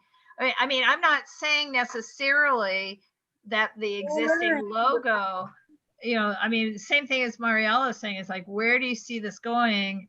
And because I don't necessarily see our existing logo versus some of that beautiful Art Nouveau craftsman banners as telling anybody what we are. But you know, but I agree with Marielle. I mean, where does this go? How does it modernize without costing us? But it's not us; it's taxpayers a lot of money to redo everything. I'm assuming this was directed at me. Is that? Yeah. Well, Marielle was directing to you, and I said, just don't answer quite yet. I'm adding to it. Yeah. Or and it was both at you, Michael, because and also at Rahim and Gabby, because I know they're very excited about kind of pushing the UNNC into the 21st century, which I'm totally on board with. And so I'm trying to figure out how the old one and this kind of forward-looking one, how they're going to mesh and what the commitment is. And so I guess it's mostly for all three of you. Yeah. Can I add on something really quick, Michael, before you? I feel like that was like a great question, and really I feel like that's why they chose, you know, Michael, looking at your work and, you know, everything that you've done. I was really short on kind of my experience, but since you have kind of the whole idea of how to the whole process of branding, not just graphic design, and I've had my hands in graphic design and more of like, you know, setup and site selection when it comes to a lot of like photo shoots I've done with different artists when I used to manage artists and things like that. I feel like that's why we would kind of make a great team for kind of bringing in a new brand, but not changing, because and you know, I feel like we both understand how expensive complete overhaul and rebranding is when you're bringing out new banners and flyers. So I just think, but I'll let you, you know, go in a little further in detail on that. But I think that's why, you know, we kind of came in as a good team. Let's see. 1020. I know. We're supposed to. Yeah, no. I totally agree. And I am very excited to work with Rahim and Gabby and Joshua. Like, I feel like we have a really good opportunity to do. I think it's oftentimes hard to connect the like sort of big, broad missions that we're trying to accomplish, where we're talking about the engagement with the community, and connect that to like a unified brand and having the consistency, and then realizing that people see a certain brand and they automatically know that's UNNC. So that sometimes is a hard connection because it's hard to quantify. It's hard to, you know, to really make sense of in a lot of ways. But I will tell you that like a unified approach is ultimately, and showcasing consistency across the board will drive engagement and will bring about an understanding of who you guys are, above and almost above anything else, right? Because we can have our personal relationships and things, but it's almost when it's unified under the umbrella of a good, strong brand, it communicates so much. There's this quote that is like, brands are what make beer taste better and cars go faster. It's not quantifiable, but it's about perception, right? And I think I think it was Lizzie who had this question before. I think to her point, and this is maybe simultaneously answering Mariella's, like, I think that consistency and that continuity, you know, how that plays out in the tangible is getting templates, right? And then, you know, Lizzie isn't waiting, you know, a bunch of time to get something out on the fly. She has a template that is brand specific, that ties back to who you guys are. and she can just send it out herself, and she doesn't have to wait on anyone to do it.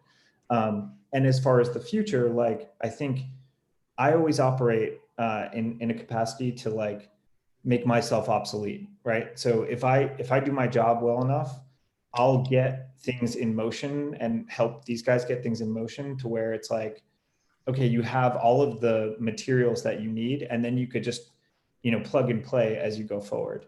To the point about the logo, I was, really hoping we could change it, but I'm also willing to work in whatever way we want to.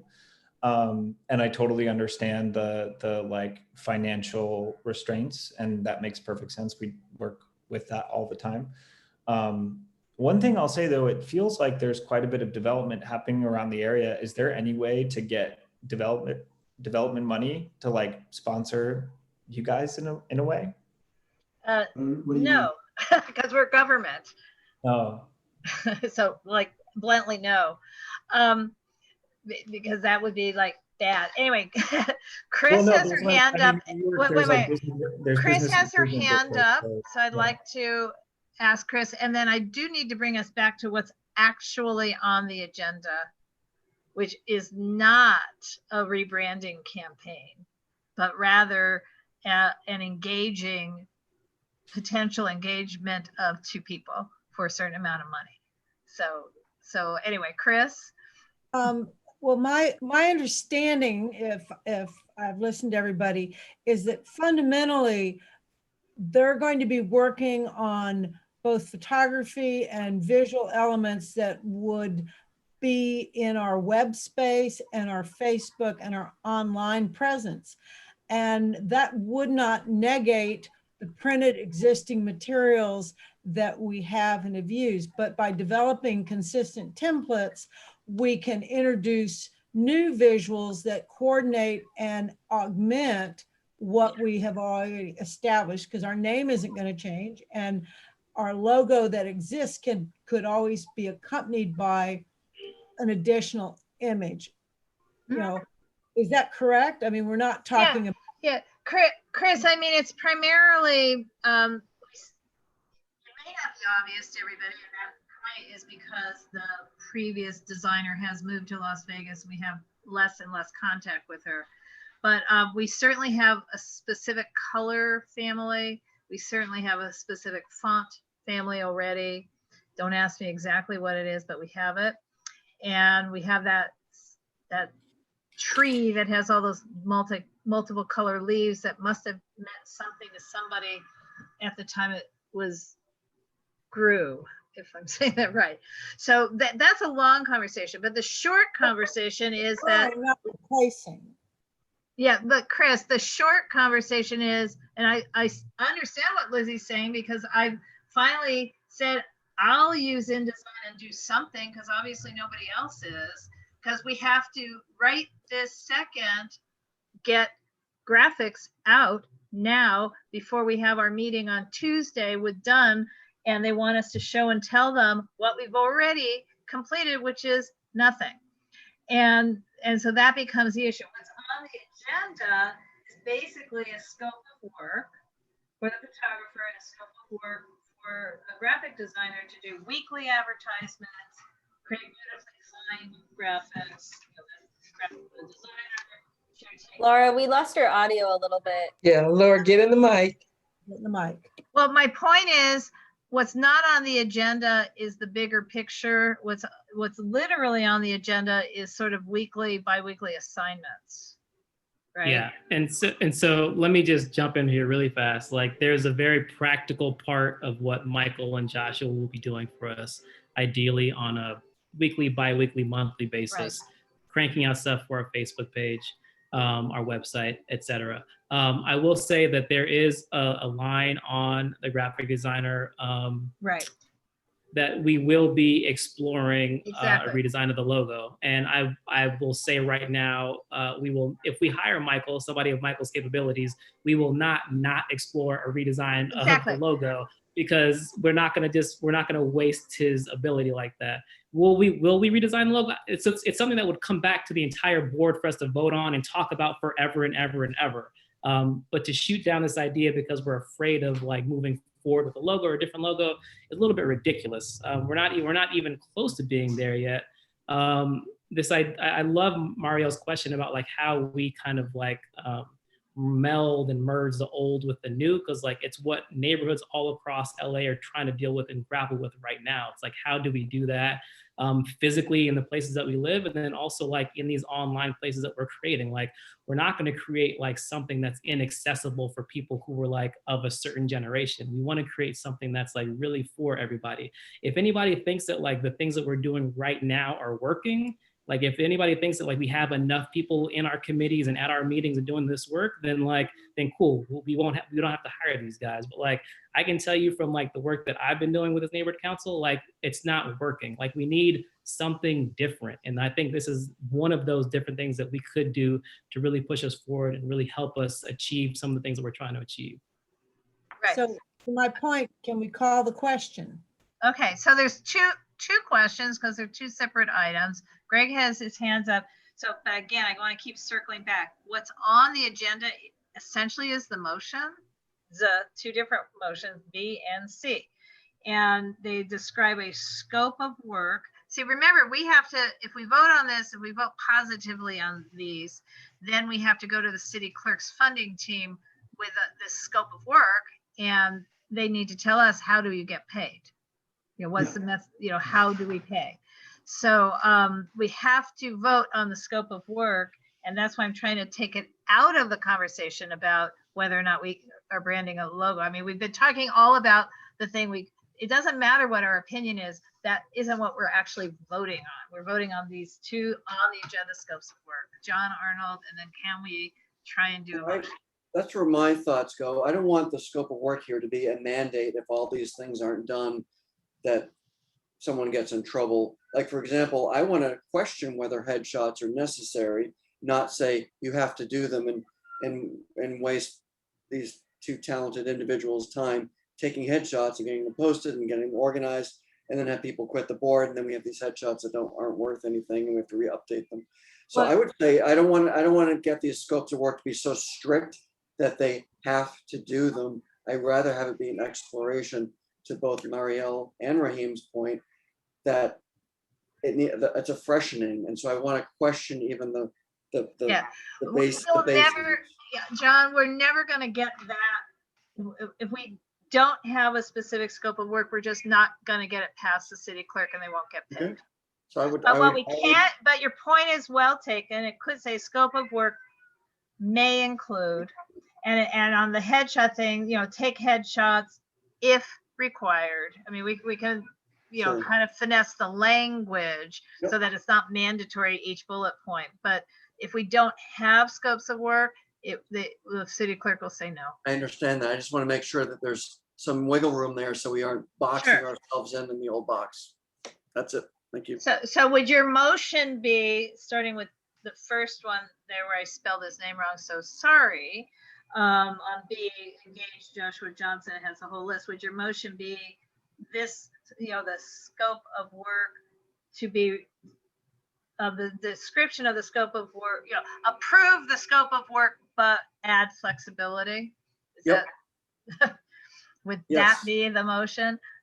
Are you making it? I think that the headshot one is probably the most specific one, but yes, I would say add flexibility to scope of work. So this isn't a checklist that needs to happen, but it's part of the things that could happen. Well, and I think a scope kind of leaves it open to interpretation. I think the reality is, like, if this is a 1-year contract for both these guys, I think next year at this time, we're going to be looking hopefully we'll be looking at this and like kind of evaluating how it went, and we'll at least have like some guardrails that we can use to determine like how successful or unsuccessful this year has been. So, I mean, I know that you're one board member that's like very opposed to the headshot thing. I think it's pretty important for our neighbors and stakeholders to kind of see what we look like on the website. Sure. Not everybody believes that, but that's fine. But I'm not actually opposed to it. I just want there to be a question about everything. I just want it to be an exploration, not a mandate to do a checklist. Yeah, but to that point, obviously right now, we need our new board members to do selfies in the middle of a COVID pandemic. And obviously, to me, we ought to also have some sort of photo on our website of a board member in a mask, for example. It's just symbolic. So there's certain things just to be newsy, but yeah, we're not sending the photographer into people's homes at this point. Just saying. Okay, but the motion, I think, made by John Arnold, if he's not upset with this, would be approve on 12B, approve the proposal to engage Joshua Johnson to be UNNC's photographer, approve the scope of work with added flexibility, and allow the communications committee to minorly edit that to reflect this conversation. That is exactly what I said. So that would be the motion. Oh, there's Greg with his mask. This time I've scribbled it. I'm not going to try and write the whole darn thing into the chat. Who seconds? Sure. Greg seconded. Okay. Sure. So hang on. Actually making sure I have a BAC for this. I'm writing C notes. John. The point is that we're hiring these two gentlemen tonight. I'm sorry, what, who? The point is that we're hiring these two gentlemen. We're tonight. engaging because I am not even sure the clerk likes the word hire. Yes, So, I agree with that. I'm trying to be careful. I will be very careful with my Yeah, friends. right, but the motion, we have to give them the actual motion. Okay, so are we all on ready to go? Hey, what time is it? It's too late. Don't even ask. 10:30. We gotta be done here. We gotta go because we still have the CISs. Oh. Hunter. Oh my God. What is Hunter's wrong with ineligible if this? he's even here. Dorit. Yes. Jasmine. Ineligible. Oh, okay. I'm John. Yes. Gabby. Yes. Tori. Yes. Paul. Yes. Carlos is absent. Laura's. You forgot me. I'm ineligible. I didn't forget you. You kind of missed the call. Sorry about that. Just assume I'm ineligible. No problem. Hugo. Yes. Paula. Yes. Raheem. You're a Yes. Yeah. Isaac. Yes. Yeah. Maria. Yes. Hugh. Yes. Cordell. Yes. Michael. Michael's. May not be here. Chris. Yes. Okay. Greg. Yes. Nancy. Nancy's still here. Okay. Moving on. Jamie. Yes. Lizzie. Yes. Okay. So we think Nancy's absent. And do we think Mike? Okay. Ugh. He's absent. And Michael's gone again? He's absent. Okay. So we have 1, 2, 3, 4, 5, 6, 7, 8, 9, 10, 11, 12, 13, 14, 15, 16, 17, yes. 3 absent, 2 ineligible. Okay. Similarly, we want to do this. There's more. How many yeses was that, Laura? I'm sorry, 17 yes, 3 absent, 2 ineligible. So next item is Can't hear you, Laura. Cannot hear you. Hang on. Your microphone's tired. You have to keep your face that direction. Your microphone's tired. That's so strange. So you're saying I have to go like this and talk straight to the computer. The microphone's tired. That means the system will automatically shut down. Okay. So then on the engage Michael Falcone to be UNNC's graphic designer. Scope of work includes. Do we need the same flexibility? We need the same kind of motion to. Yes, I'll make the same motion with Michael's name put in for graphic designer. And I would like to second. Let's vote. And on the side, Michael, help Lizzie when since your first project. Well, yeah, this week. Help Lizzie in your first project, Michael. Great. Thank you, Greg. No, my sister. Teamwork makes the dream work. Help each other out. That's right. I No, really look forward to working with them. Yes, we're just in a panic. We just have to get some stuff done like now. I'm not facing the thing. Okay, so is everybody unmuted so we can run through this You fast? ready to vote? Good. Hunter. Ineligible. See, that was fast. Dorit. Yes. Jasmine. Ineligible. John. Yes, yes. Gabby. Yes. Tori. Yes. Paul. Yes. Carlos is absent. Laura's a yes. Hugo. Yes. Paula. Yes. Raheem. Yeah. Isaac. Yes. Marielle. Yes. Hugh. Yes. Cordell. Yes. Michael Kimbrough is gone, right?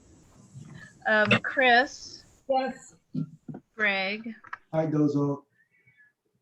That means yes. Okay, and Nancy. Nancy's gone. Okay, Janie. Things like it. Yeah, Jane. Yeah, it's okay. I think she's gone. Janie. Yes. Lizzie. Yes. Okay, so it's the same 17, 3 absent, 2 ineligible. Okay. CIS. So we have 4 that we're on. We're going to do this as fast as we can. The CIS committee did meet. Janie's the chair, Dorit and Dan Cagle and I and others were at the meeting. And I'm going to turn this over to Janie, but I want to make it specific. The committee did not vote on, we discussed at length, but voted on none of them. So it's not a no vote. It's not a yes vote. We're presenting all of the CIS proposed community impact statements just direct to the board. So so they're not pre-made motions by the committee. So however you want to handle this, Janie, do you want to handle it or do you want the individual people who are writing these to handle? The individuals writing them can present their individual CISs, but just to clarify on what Laura said, there will never be a recommendation of for or against a CIS coming from the CIS committee. The purpose of the CIS committee is just to help people get CISs to the board, not to put our personal stamp on what we think, because CISs can be on any subject and that's not our job. So yeah, from there, please take it away. And let me, one more housekeeping thing. The full proposed CISs are written on your agendas. If you need me to pull that up and share the screen, I'll be happy to. But if you got your agenda, probably we don't need to. Okay. So the first one is Dorit. Hi, everybody. Actually, the first 3 are going to be me. I am sorry. Actually, I'm not sorry. These are good things. You're not sorry. Shush. No, you've done a lot of work. Laura, be quiet. Sorry. Let's move on. I don't know if anyone needs me to read these or if you want them to be shared. If you want them to be shared, raise your hand. Okay, if anyone wants me to read them, raise your hand. So I'm assuming that means everyone read them. So the first one is going to be Council File 21-0032. One note is that motion plus the next motion, 21-0043, go hand in hand. They're by the same council member and the same seconder. Basically, these are saying that we voted, sorry, let me give some background here. In 2016, the voters of the city of Los Angeles voted to increase our property tax to pay for housing for people who were homeless, known as formerly homeless once they are in housing. It was about $1.2 billion that we will raise from our property taxes. So far, only 3 buildings have been built of this money, and there was supposed to be about 10,000 units total. Only 3 have actually been built. We've still been taxed for this. The proposals are saying to, I'm sorry, I'm so tired. The proposals are basically saying we need a report to say of the monies that have been, I'm gonna slow down a second, okay?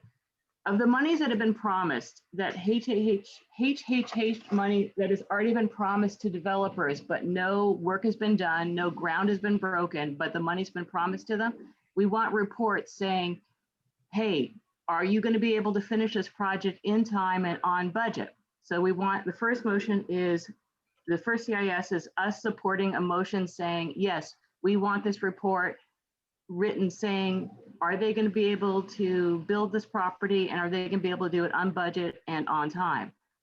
So the second motion will say, if for those that cannot build on budget and on time, we will withdraw the promised money. This is money that is not, that's only been promised. It is not, no development has started yet, no ground has been broken, so no one's going to be losing money for work already done. So those are the 2 motions and the 2 CISs that we would support both of these motions. I don't know if we want to just read right now or vote right now. Any Yeah, questions? I don't know, but we have to vote each one separate. So Yes, we do. clear. Does So, anybody have questions, comments, anything at all? Yes, John Arnold. Oh, let me raise my hand. Yeah, sorry, John Arnold. I'm 100% against these. The process of developing affordable housing is hugely, hugely complicated, and putting another level of regulation in it will only make it worse. And this is my life. Don't have the sound too loud. Is trying to develop these, and these, I think these are both naive, and I think they just don't. I mean, it's frustrating me. So I'm against this 100%. Thank you. Thank you. Tori. Oh, I was gonna say, since they have to be voted on separately, please make the distinction between the 2 so everyone's clear. Correct. Yes.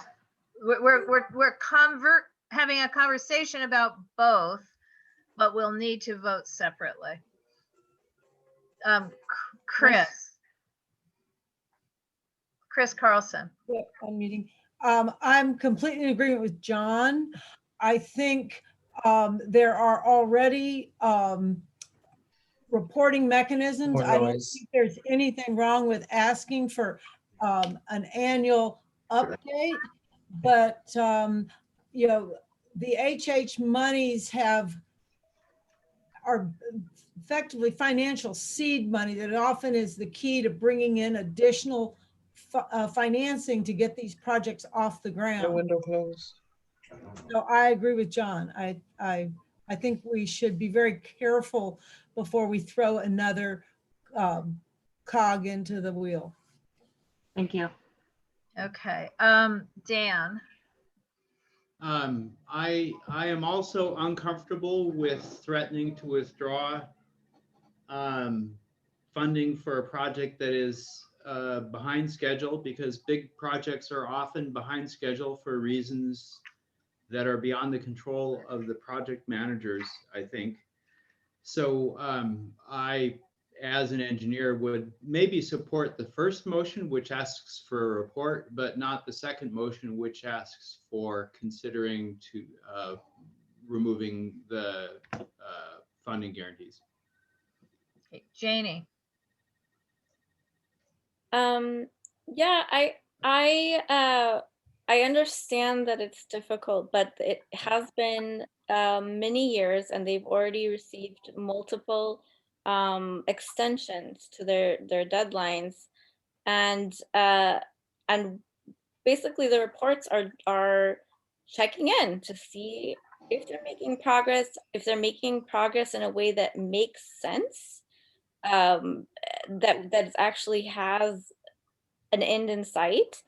And then, the second one is saying, okay, if you really haven't made any progress, if if there is no end in sight, then we have the option, if we really need to take that money back and give it to someone who can get the job done. And I do see that as valuable. The people behind this motion are people who are on the ground working for the homeless community, who also have backgrounds in public policy, and have been inside of government, seen how it works, and are concerned about the fact that we have made so little progress with that massive amount of money that we promised to use to get people housed. So I'm in support of both of these motions for that reason. Okay, Tori, did you put your hand back up? I did briefly. Okay. There's already been so many glitches. I've written about 4 articles on this same topic that have been published. Now, all I'm saying is the glitches, they took the money or the oversight, shall I say, from one district and gave it to another already. So now this second district oversight has not really had enough time to make a decision, but it seems like there's some mixing up here between the city, well, the mayor calling most of the shots as opposed to the overseer of the funds. So it's too convoluted. I'm gonna have to go with what John Arnold says, unless they can give me some specific information where we can go ahead and call this vote, because we will not solve this tonight. Right. I am raising my hand and then calling on me. I don't mind asking for reports. It concerns me a lot to even consider withdrawing the funds, because like John, I understand from so many conversations with so many of the development teams that have passed through our actual or virtual rooms over the last several years. We've approved an awful lot of projects, but the HHH funds or any other single funding source, they have to put together a patchwork to build a project. They need tax credits, they need many different sources of funds. And lucky for UNNC, we've approved well over 1,000 housing units to be built, within our boundaries in the last 5 years or so. More than half of those are affordable units, and 100% of the affordable units that we've approved are now under construction, and one is about to open. So this is a problem. Let's not deny it. It is a problem, but we've been lucky because ours are under construction. I would say not all of them are under construction. The one at 4th and Washington, which just recently got its approval, entitlement approvals, is not yet breaking ground, but the other ones have. So I agree with John. It concerns me that we are thinking about yanking funds, because it actually just makes it last longer, not shorter. I think it doesn't help get things built. But I'm not concerned about the first one, CIS, for Council File 210032, because it's a report. I like a better report. The city controller had done a report, but I think they're asking for more. This would ask for even more information. So I don't know. I believe we have a motion. We do, from Doreen, one at a time. We don't yet have seconds because we were having this discussion. But your head's pointed the wrong way again. Okay, I'm back. I sometimes have to look over to my left to look at the agenda or the board action certificates. So, okay, so if we wish to vote on 13A, that's a community impact statement relative to Council File 210032 as written and presented on the agenda. Dorit moves. I need a second. I second. And that was Jane. Okay, is there any other discussion? This is on 13A, the request for a report, the current status of the housing developments that have been awarded Proposition HHH funds. I see no blue hands. So I'm trying to keep my face to the computer, especially before I'm pretty loud. So if everyone could unmute themselves, and I'm sorry, I do keep going in the same order because it's just easier to read down than up. So second that goes by, Hunter is ineligible. Ineligible. Right, Dorit, Yes. Jasmine, ineligible. Ineligible. John, No. got it. Gabby, oh, Gabby's absent. Tori. Where'd Tori go? I'm here. I'm just didn't hear you when you asked. Oh, we're doing the first one, which is the one the council file asking for a report on the current status of housing development. Okay, yes, for a report, even though the controller's already done it, I guess, yes. Okay. Paul. Is Paul still here? Do we have quorum? Yes. Oh, you're here. Okay. Paul's a yes. Carlos is absent. I'm skipping me for a moment. Hugo. A yes for me. Okay. Paula. Yes. Raheem. Yep. Isaac. Isaac.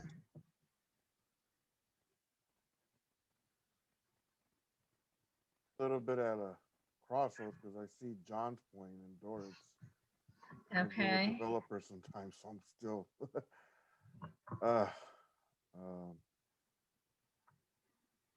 I'll abstain. Okay. Marielle. No. Yes. Hugh. Cordell. No. Michael still absent. Chris. No.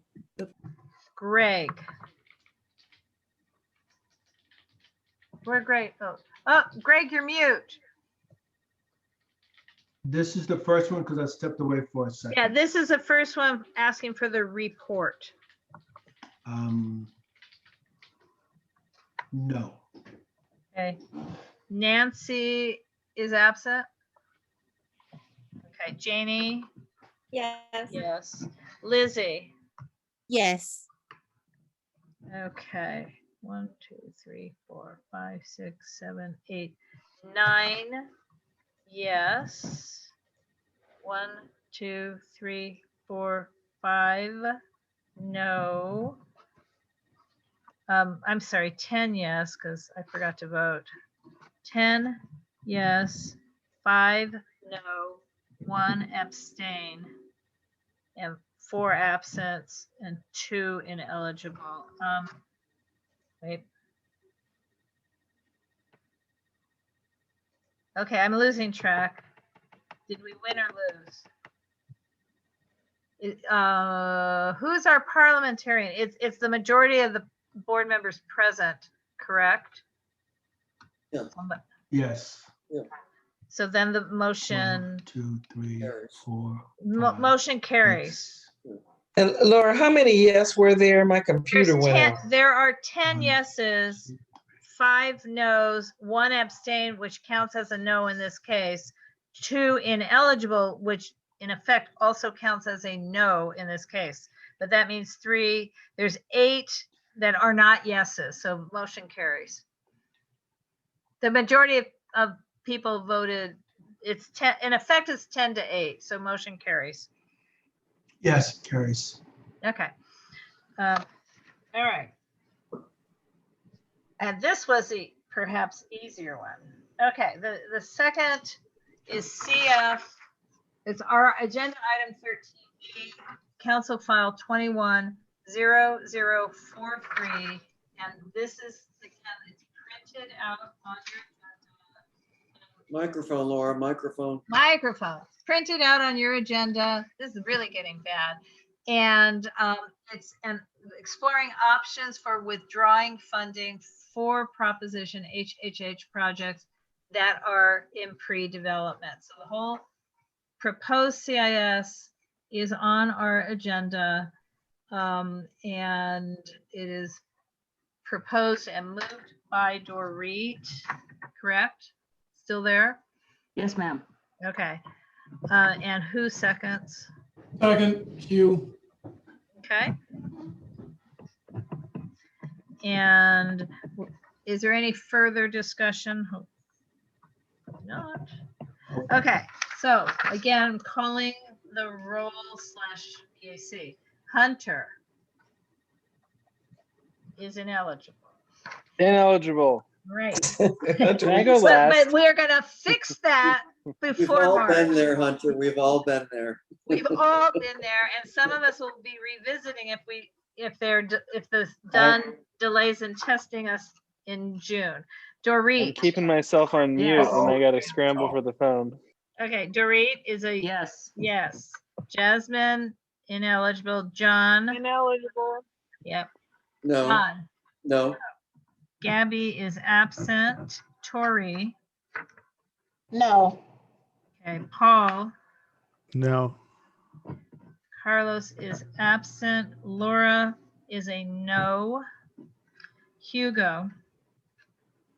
This one was the second one, The second, funding.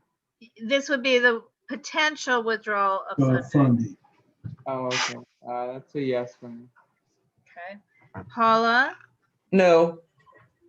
Raheem. No. Okay. Isaac. Abstain. I didn't hear that. Did abstain, I think. Abstain. Oh, I think he did. Okay. Marielle. No. Hugh. Yes. Cordell. No. Michael is absent. Chris. No. Greg. No. Nancy is absent. Janie. Yes. Lizzie. Lizzie. Lizzie's there. I'm sorry, I had to step out. Yes. Okay. So this motion does not carry. It's 1, 2, 3, 4, 5. Yes.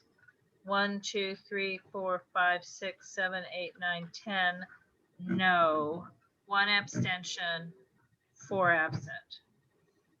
Even though Okay. it didn't pass, I want to thank you guys for listening. I really appreciate that. And I appreciate you taking the vote and considering it. Thank you. Usually at 11 o'clock, we're crawling the walls to get out of here. Got the blood started. Wait. There's 2 more. Oh my God. Someone Laura, help Laura, we us. cannot hear you at all. Oh. Okay, Right. what am I supposed to do? It's Dorit, you're up, and this is I'm okay. 210039. Okay, 210039, the maker of the motion is Nuri Martinez. It's second by Curran Price. Background for the board: city services like street cleaning, sidewalk repair, and large item pickup are not distributed evenly across all parts of our city. In addition, parks, libraries, and pedestrian amenities are lacking and/or in disrepair in lower income parts of Los Angeles.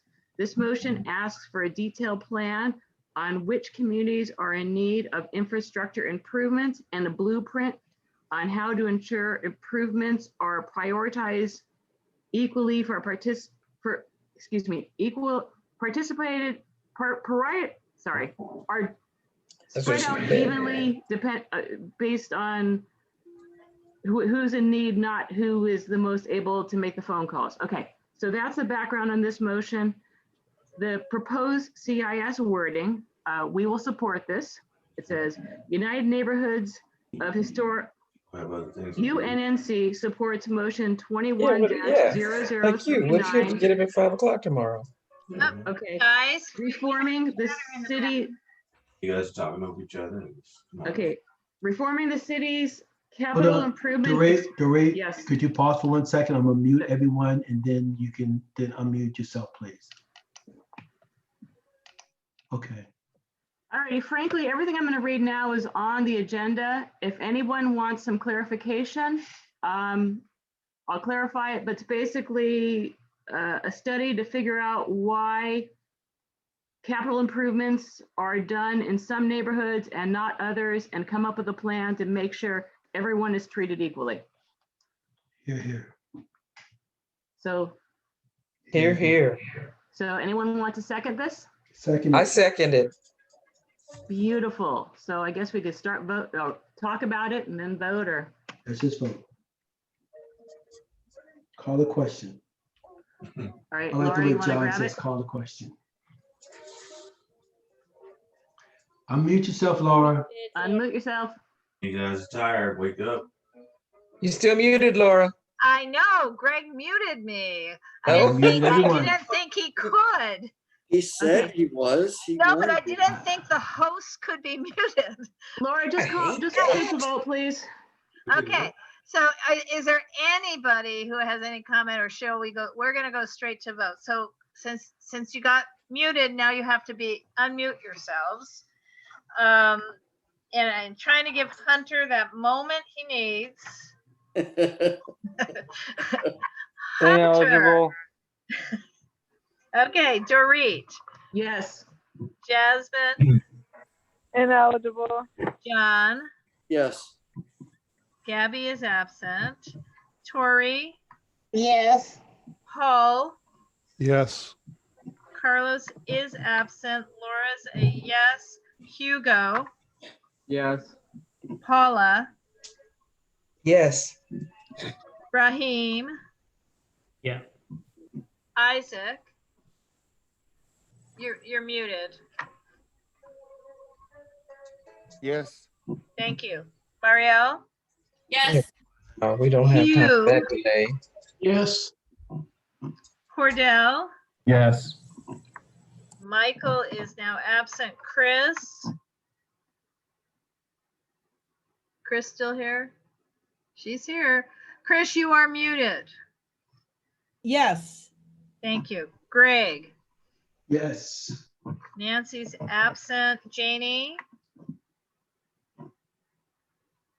Yes. and Lizzie. Yes. Okay. 1, 2, 3, 4, 5, 6, 7, 8, 9, 10, 11, 12, 13, 14, 16. Yes. 4 absent, 2 ineligible. Motion passes. Next. Thanks, everybody. Okay, don't leave. We have one more. CIS, council file that is a council file. CF 20-1267.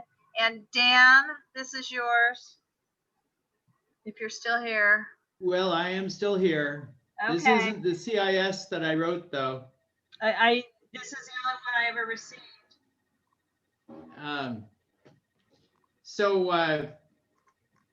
The text of the CIS doesn't matter too much. The motion is what matters. The council file says, I move that the city council instruct the chief legislative analyst in concert with the LAPD and the office of the city attorney to report on possible ways to more effectively limit the use of modified mufflers, especially in noise sensitive areas. The limits on enforcement of noise, it is hard for cities to enforce noise limits from cars because the state motor vehicle code is preempts local regulations. And so there's not a whole lot the city can do. This is essentially just looking for ways to deal with the street takeover and extra loud muffler problem that seems to be growing in LA and lots of other cities. It won't change any noise limits. I don't think it'll actually do a whole lot, but if it might shed some light on the problem and potential future solutions. So Dan, what is the revised CIS that I'm typing into the chat?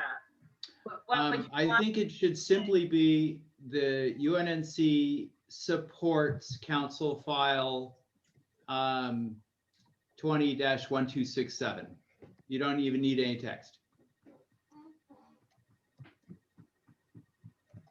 Council, I got it. Yeah, CISs can be very simple. Okay. So this is the revised motion. Very simple.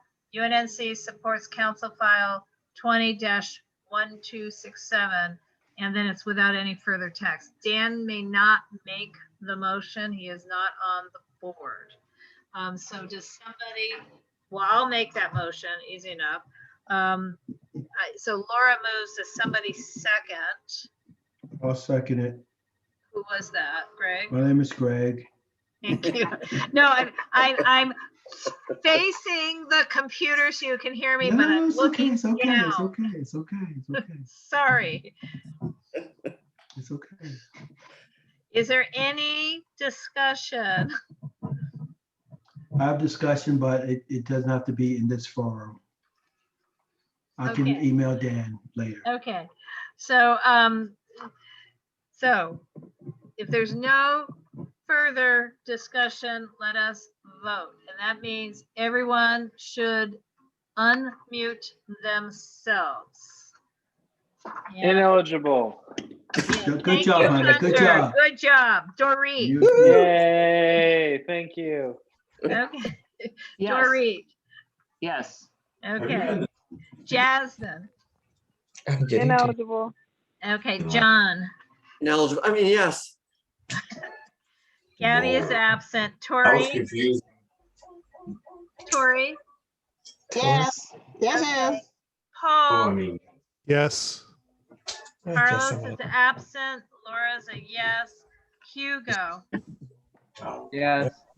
Paula. Yes.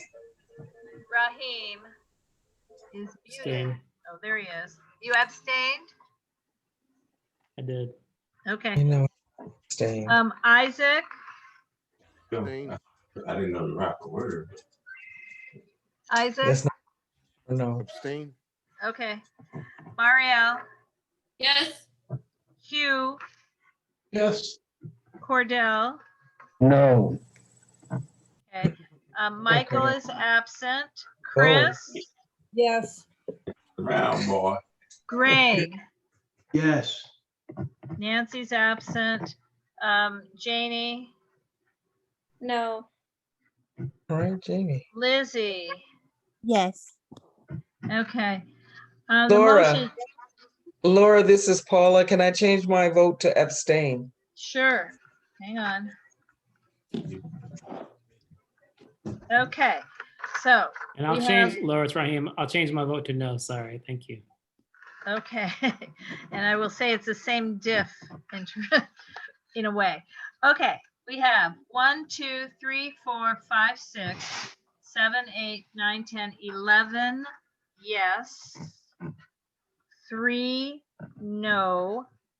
2 abstain. I did change Raheem.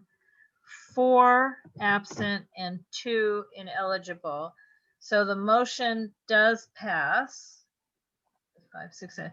In effect, it's 11 yes and 7 who did not vote yes. So the motion passes. Laura, I got a question. Yes, Who is ma'am. going to move these forward? Because I'm still concerned that the ones we voted on last month never got moved forward. So who will be moving these forward? Well, what we have decided, Please face the computer. what we had decided, and I'm gonna say it is a circle. We have 4 filers aside from myself, and the only reason I was ever a filer is for land use cases. So technically, based on what we decided, it would be Janie or one of the other filers. I understand not everyone is well, and Janie's has some issues, so if I have to, I will do it.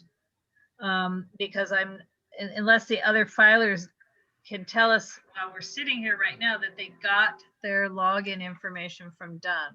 We've just been having so many issues with Dunn. So is there anybody else in our Zoom room right now who received their community impact statement logins? Or are we still stuck with it just being Janie and me? Hearing nothing, I think Could we the review answer. who the filers were? I It don't, was Janie, 5 do of you us. remember? I mean, we voted this several months ago. I thought Gabby was one of them. Yeah. But I don't know if Dunn gave them their credentials. I thought Isaac and Greg was one of them. Am I right? Greg, Isaac you, Jackson, Greg? Yeah, me. I'm speaking of myself. Yeah, like did you like get Donald your does. but did No. Dunn send you your credentials? No. Darn. Okay, so it's between Jake and me. It's that simple still, and I have to reach out to Dunn again with Can I propose that? So I believe Laura, you did the one, you caught up to the ones from last month, correct? I'm in the middle of catching up from the ones from last month because yes and no, mostly, but not 100%. Okay. But I will catch up, Janie. I will. Okay. We had a house burned down. We've had some issues. I hear you. Just want to, yeah. So I have volunteered to do it regularly. I've been out for various reasons, but I will continue to do it. But when I'm out, I would like that there be a responsibility taken to cover me.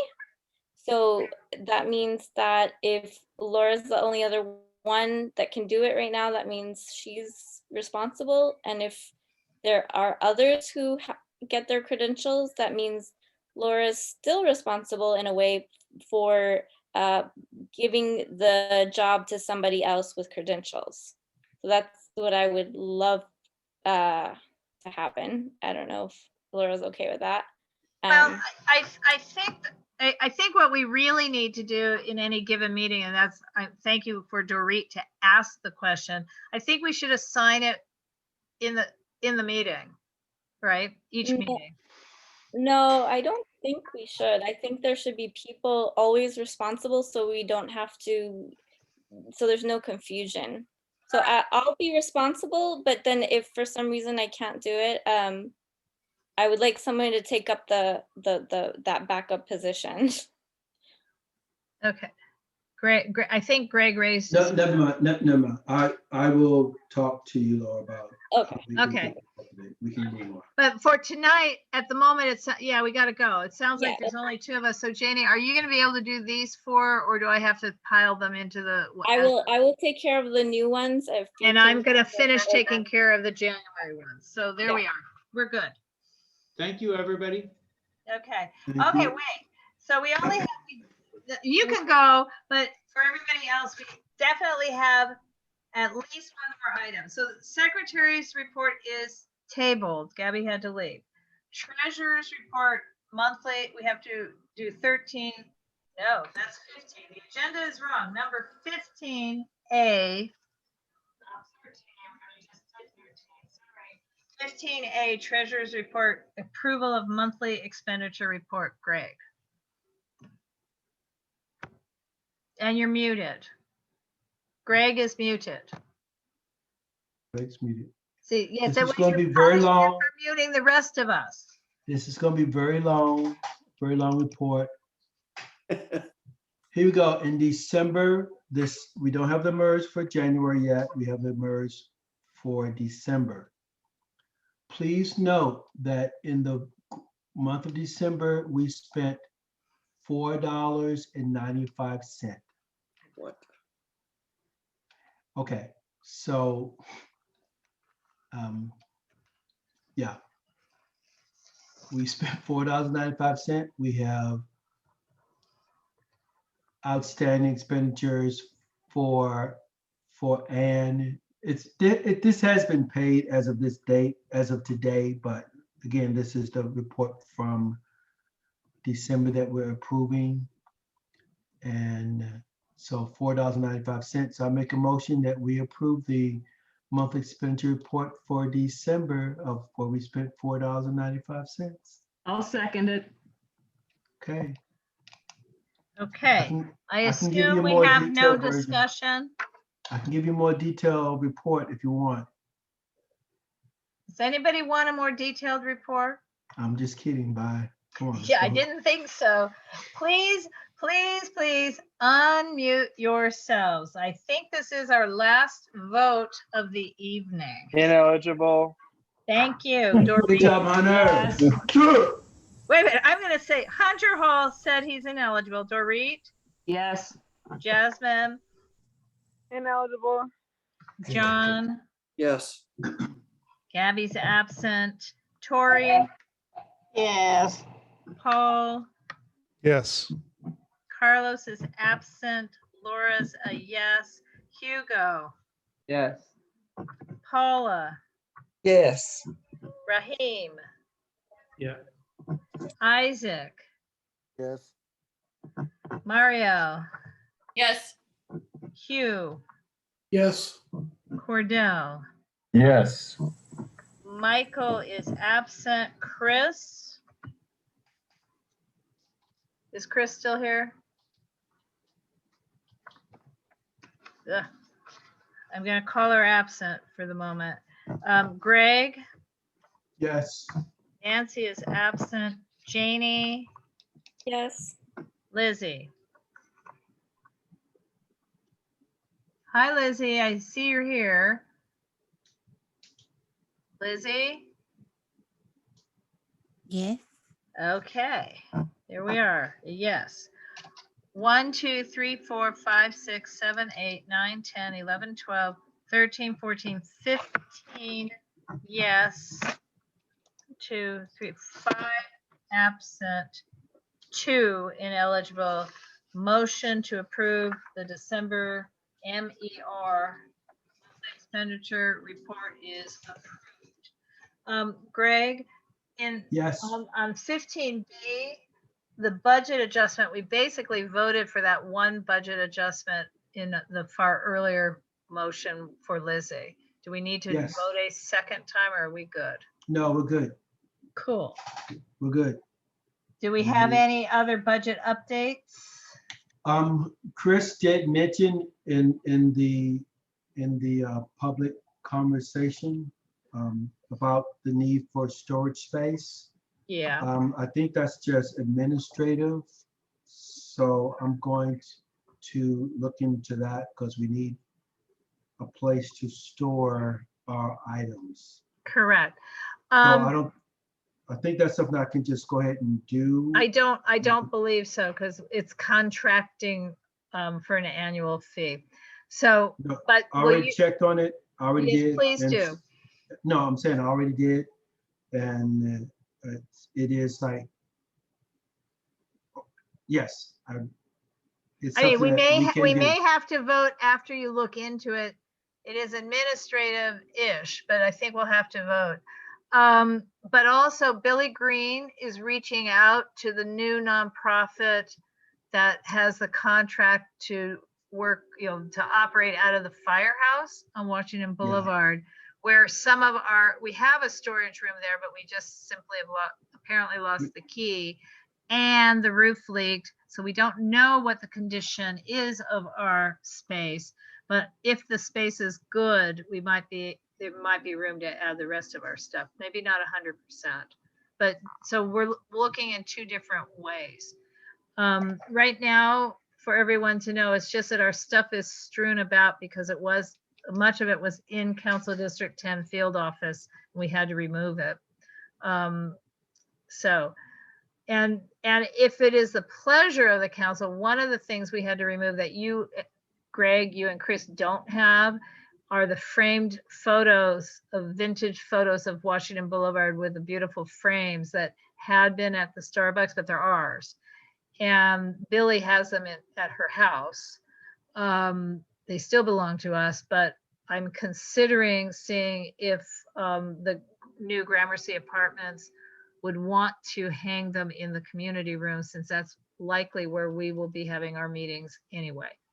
So unless the board has an objection to that, since they shouldn't be sitting at Billy's house either, that's what I'm gonna do. But so we can reconvene and schedule it for executive committee if we have some answers. Okay, Greg?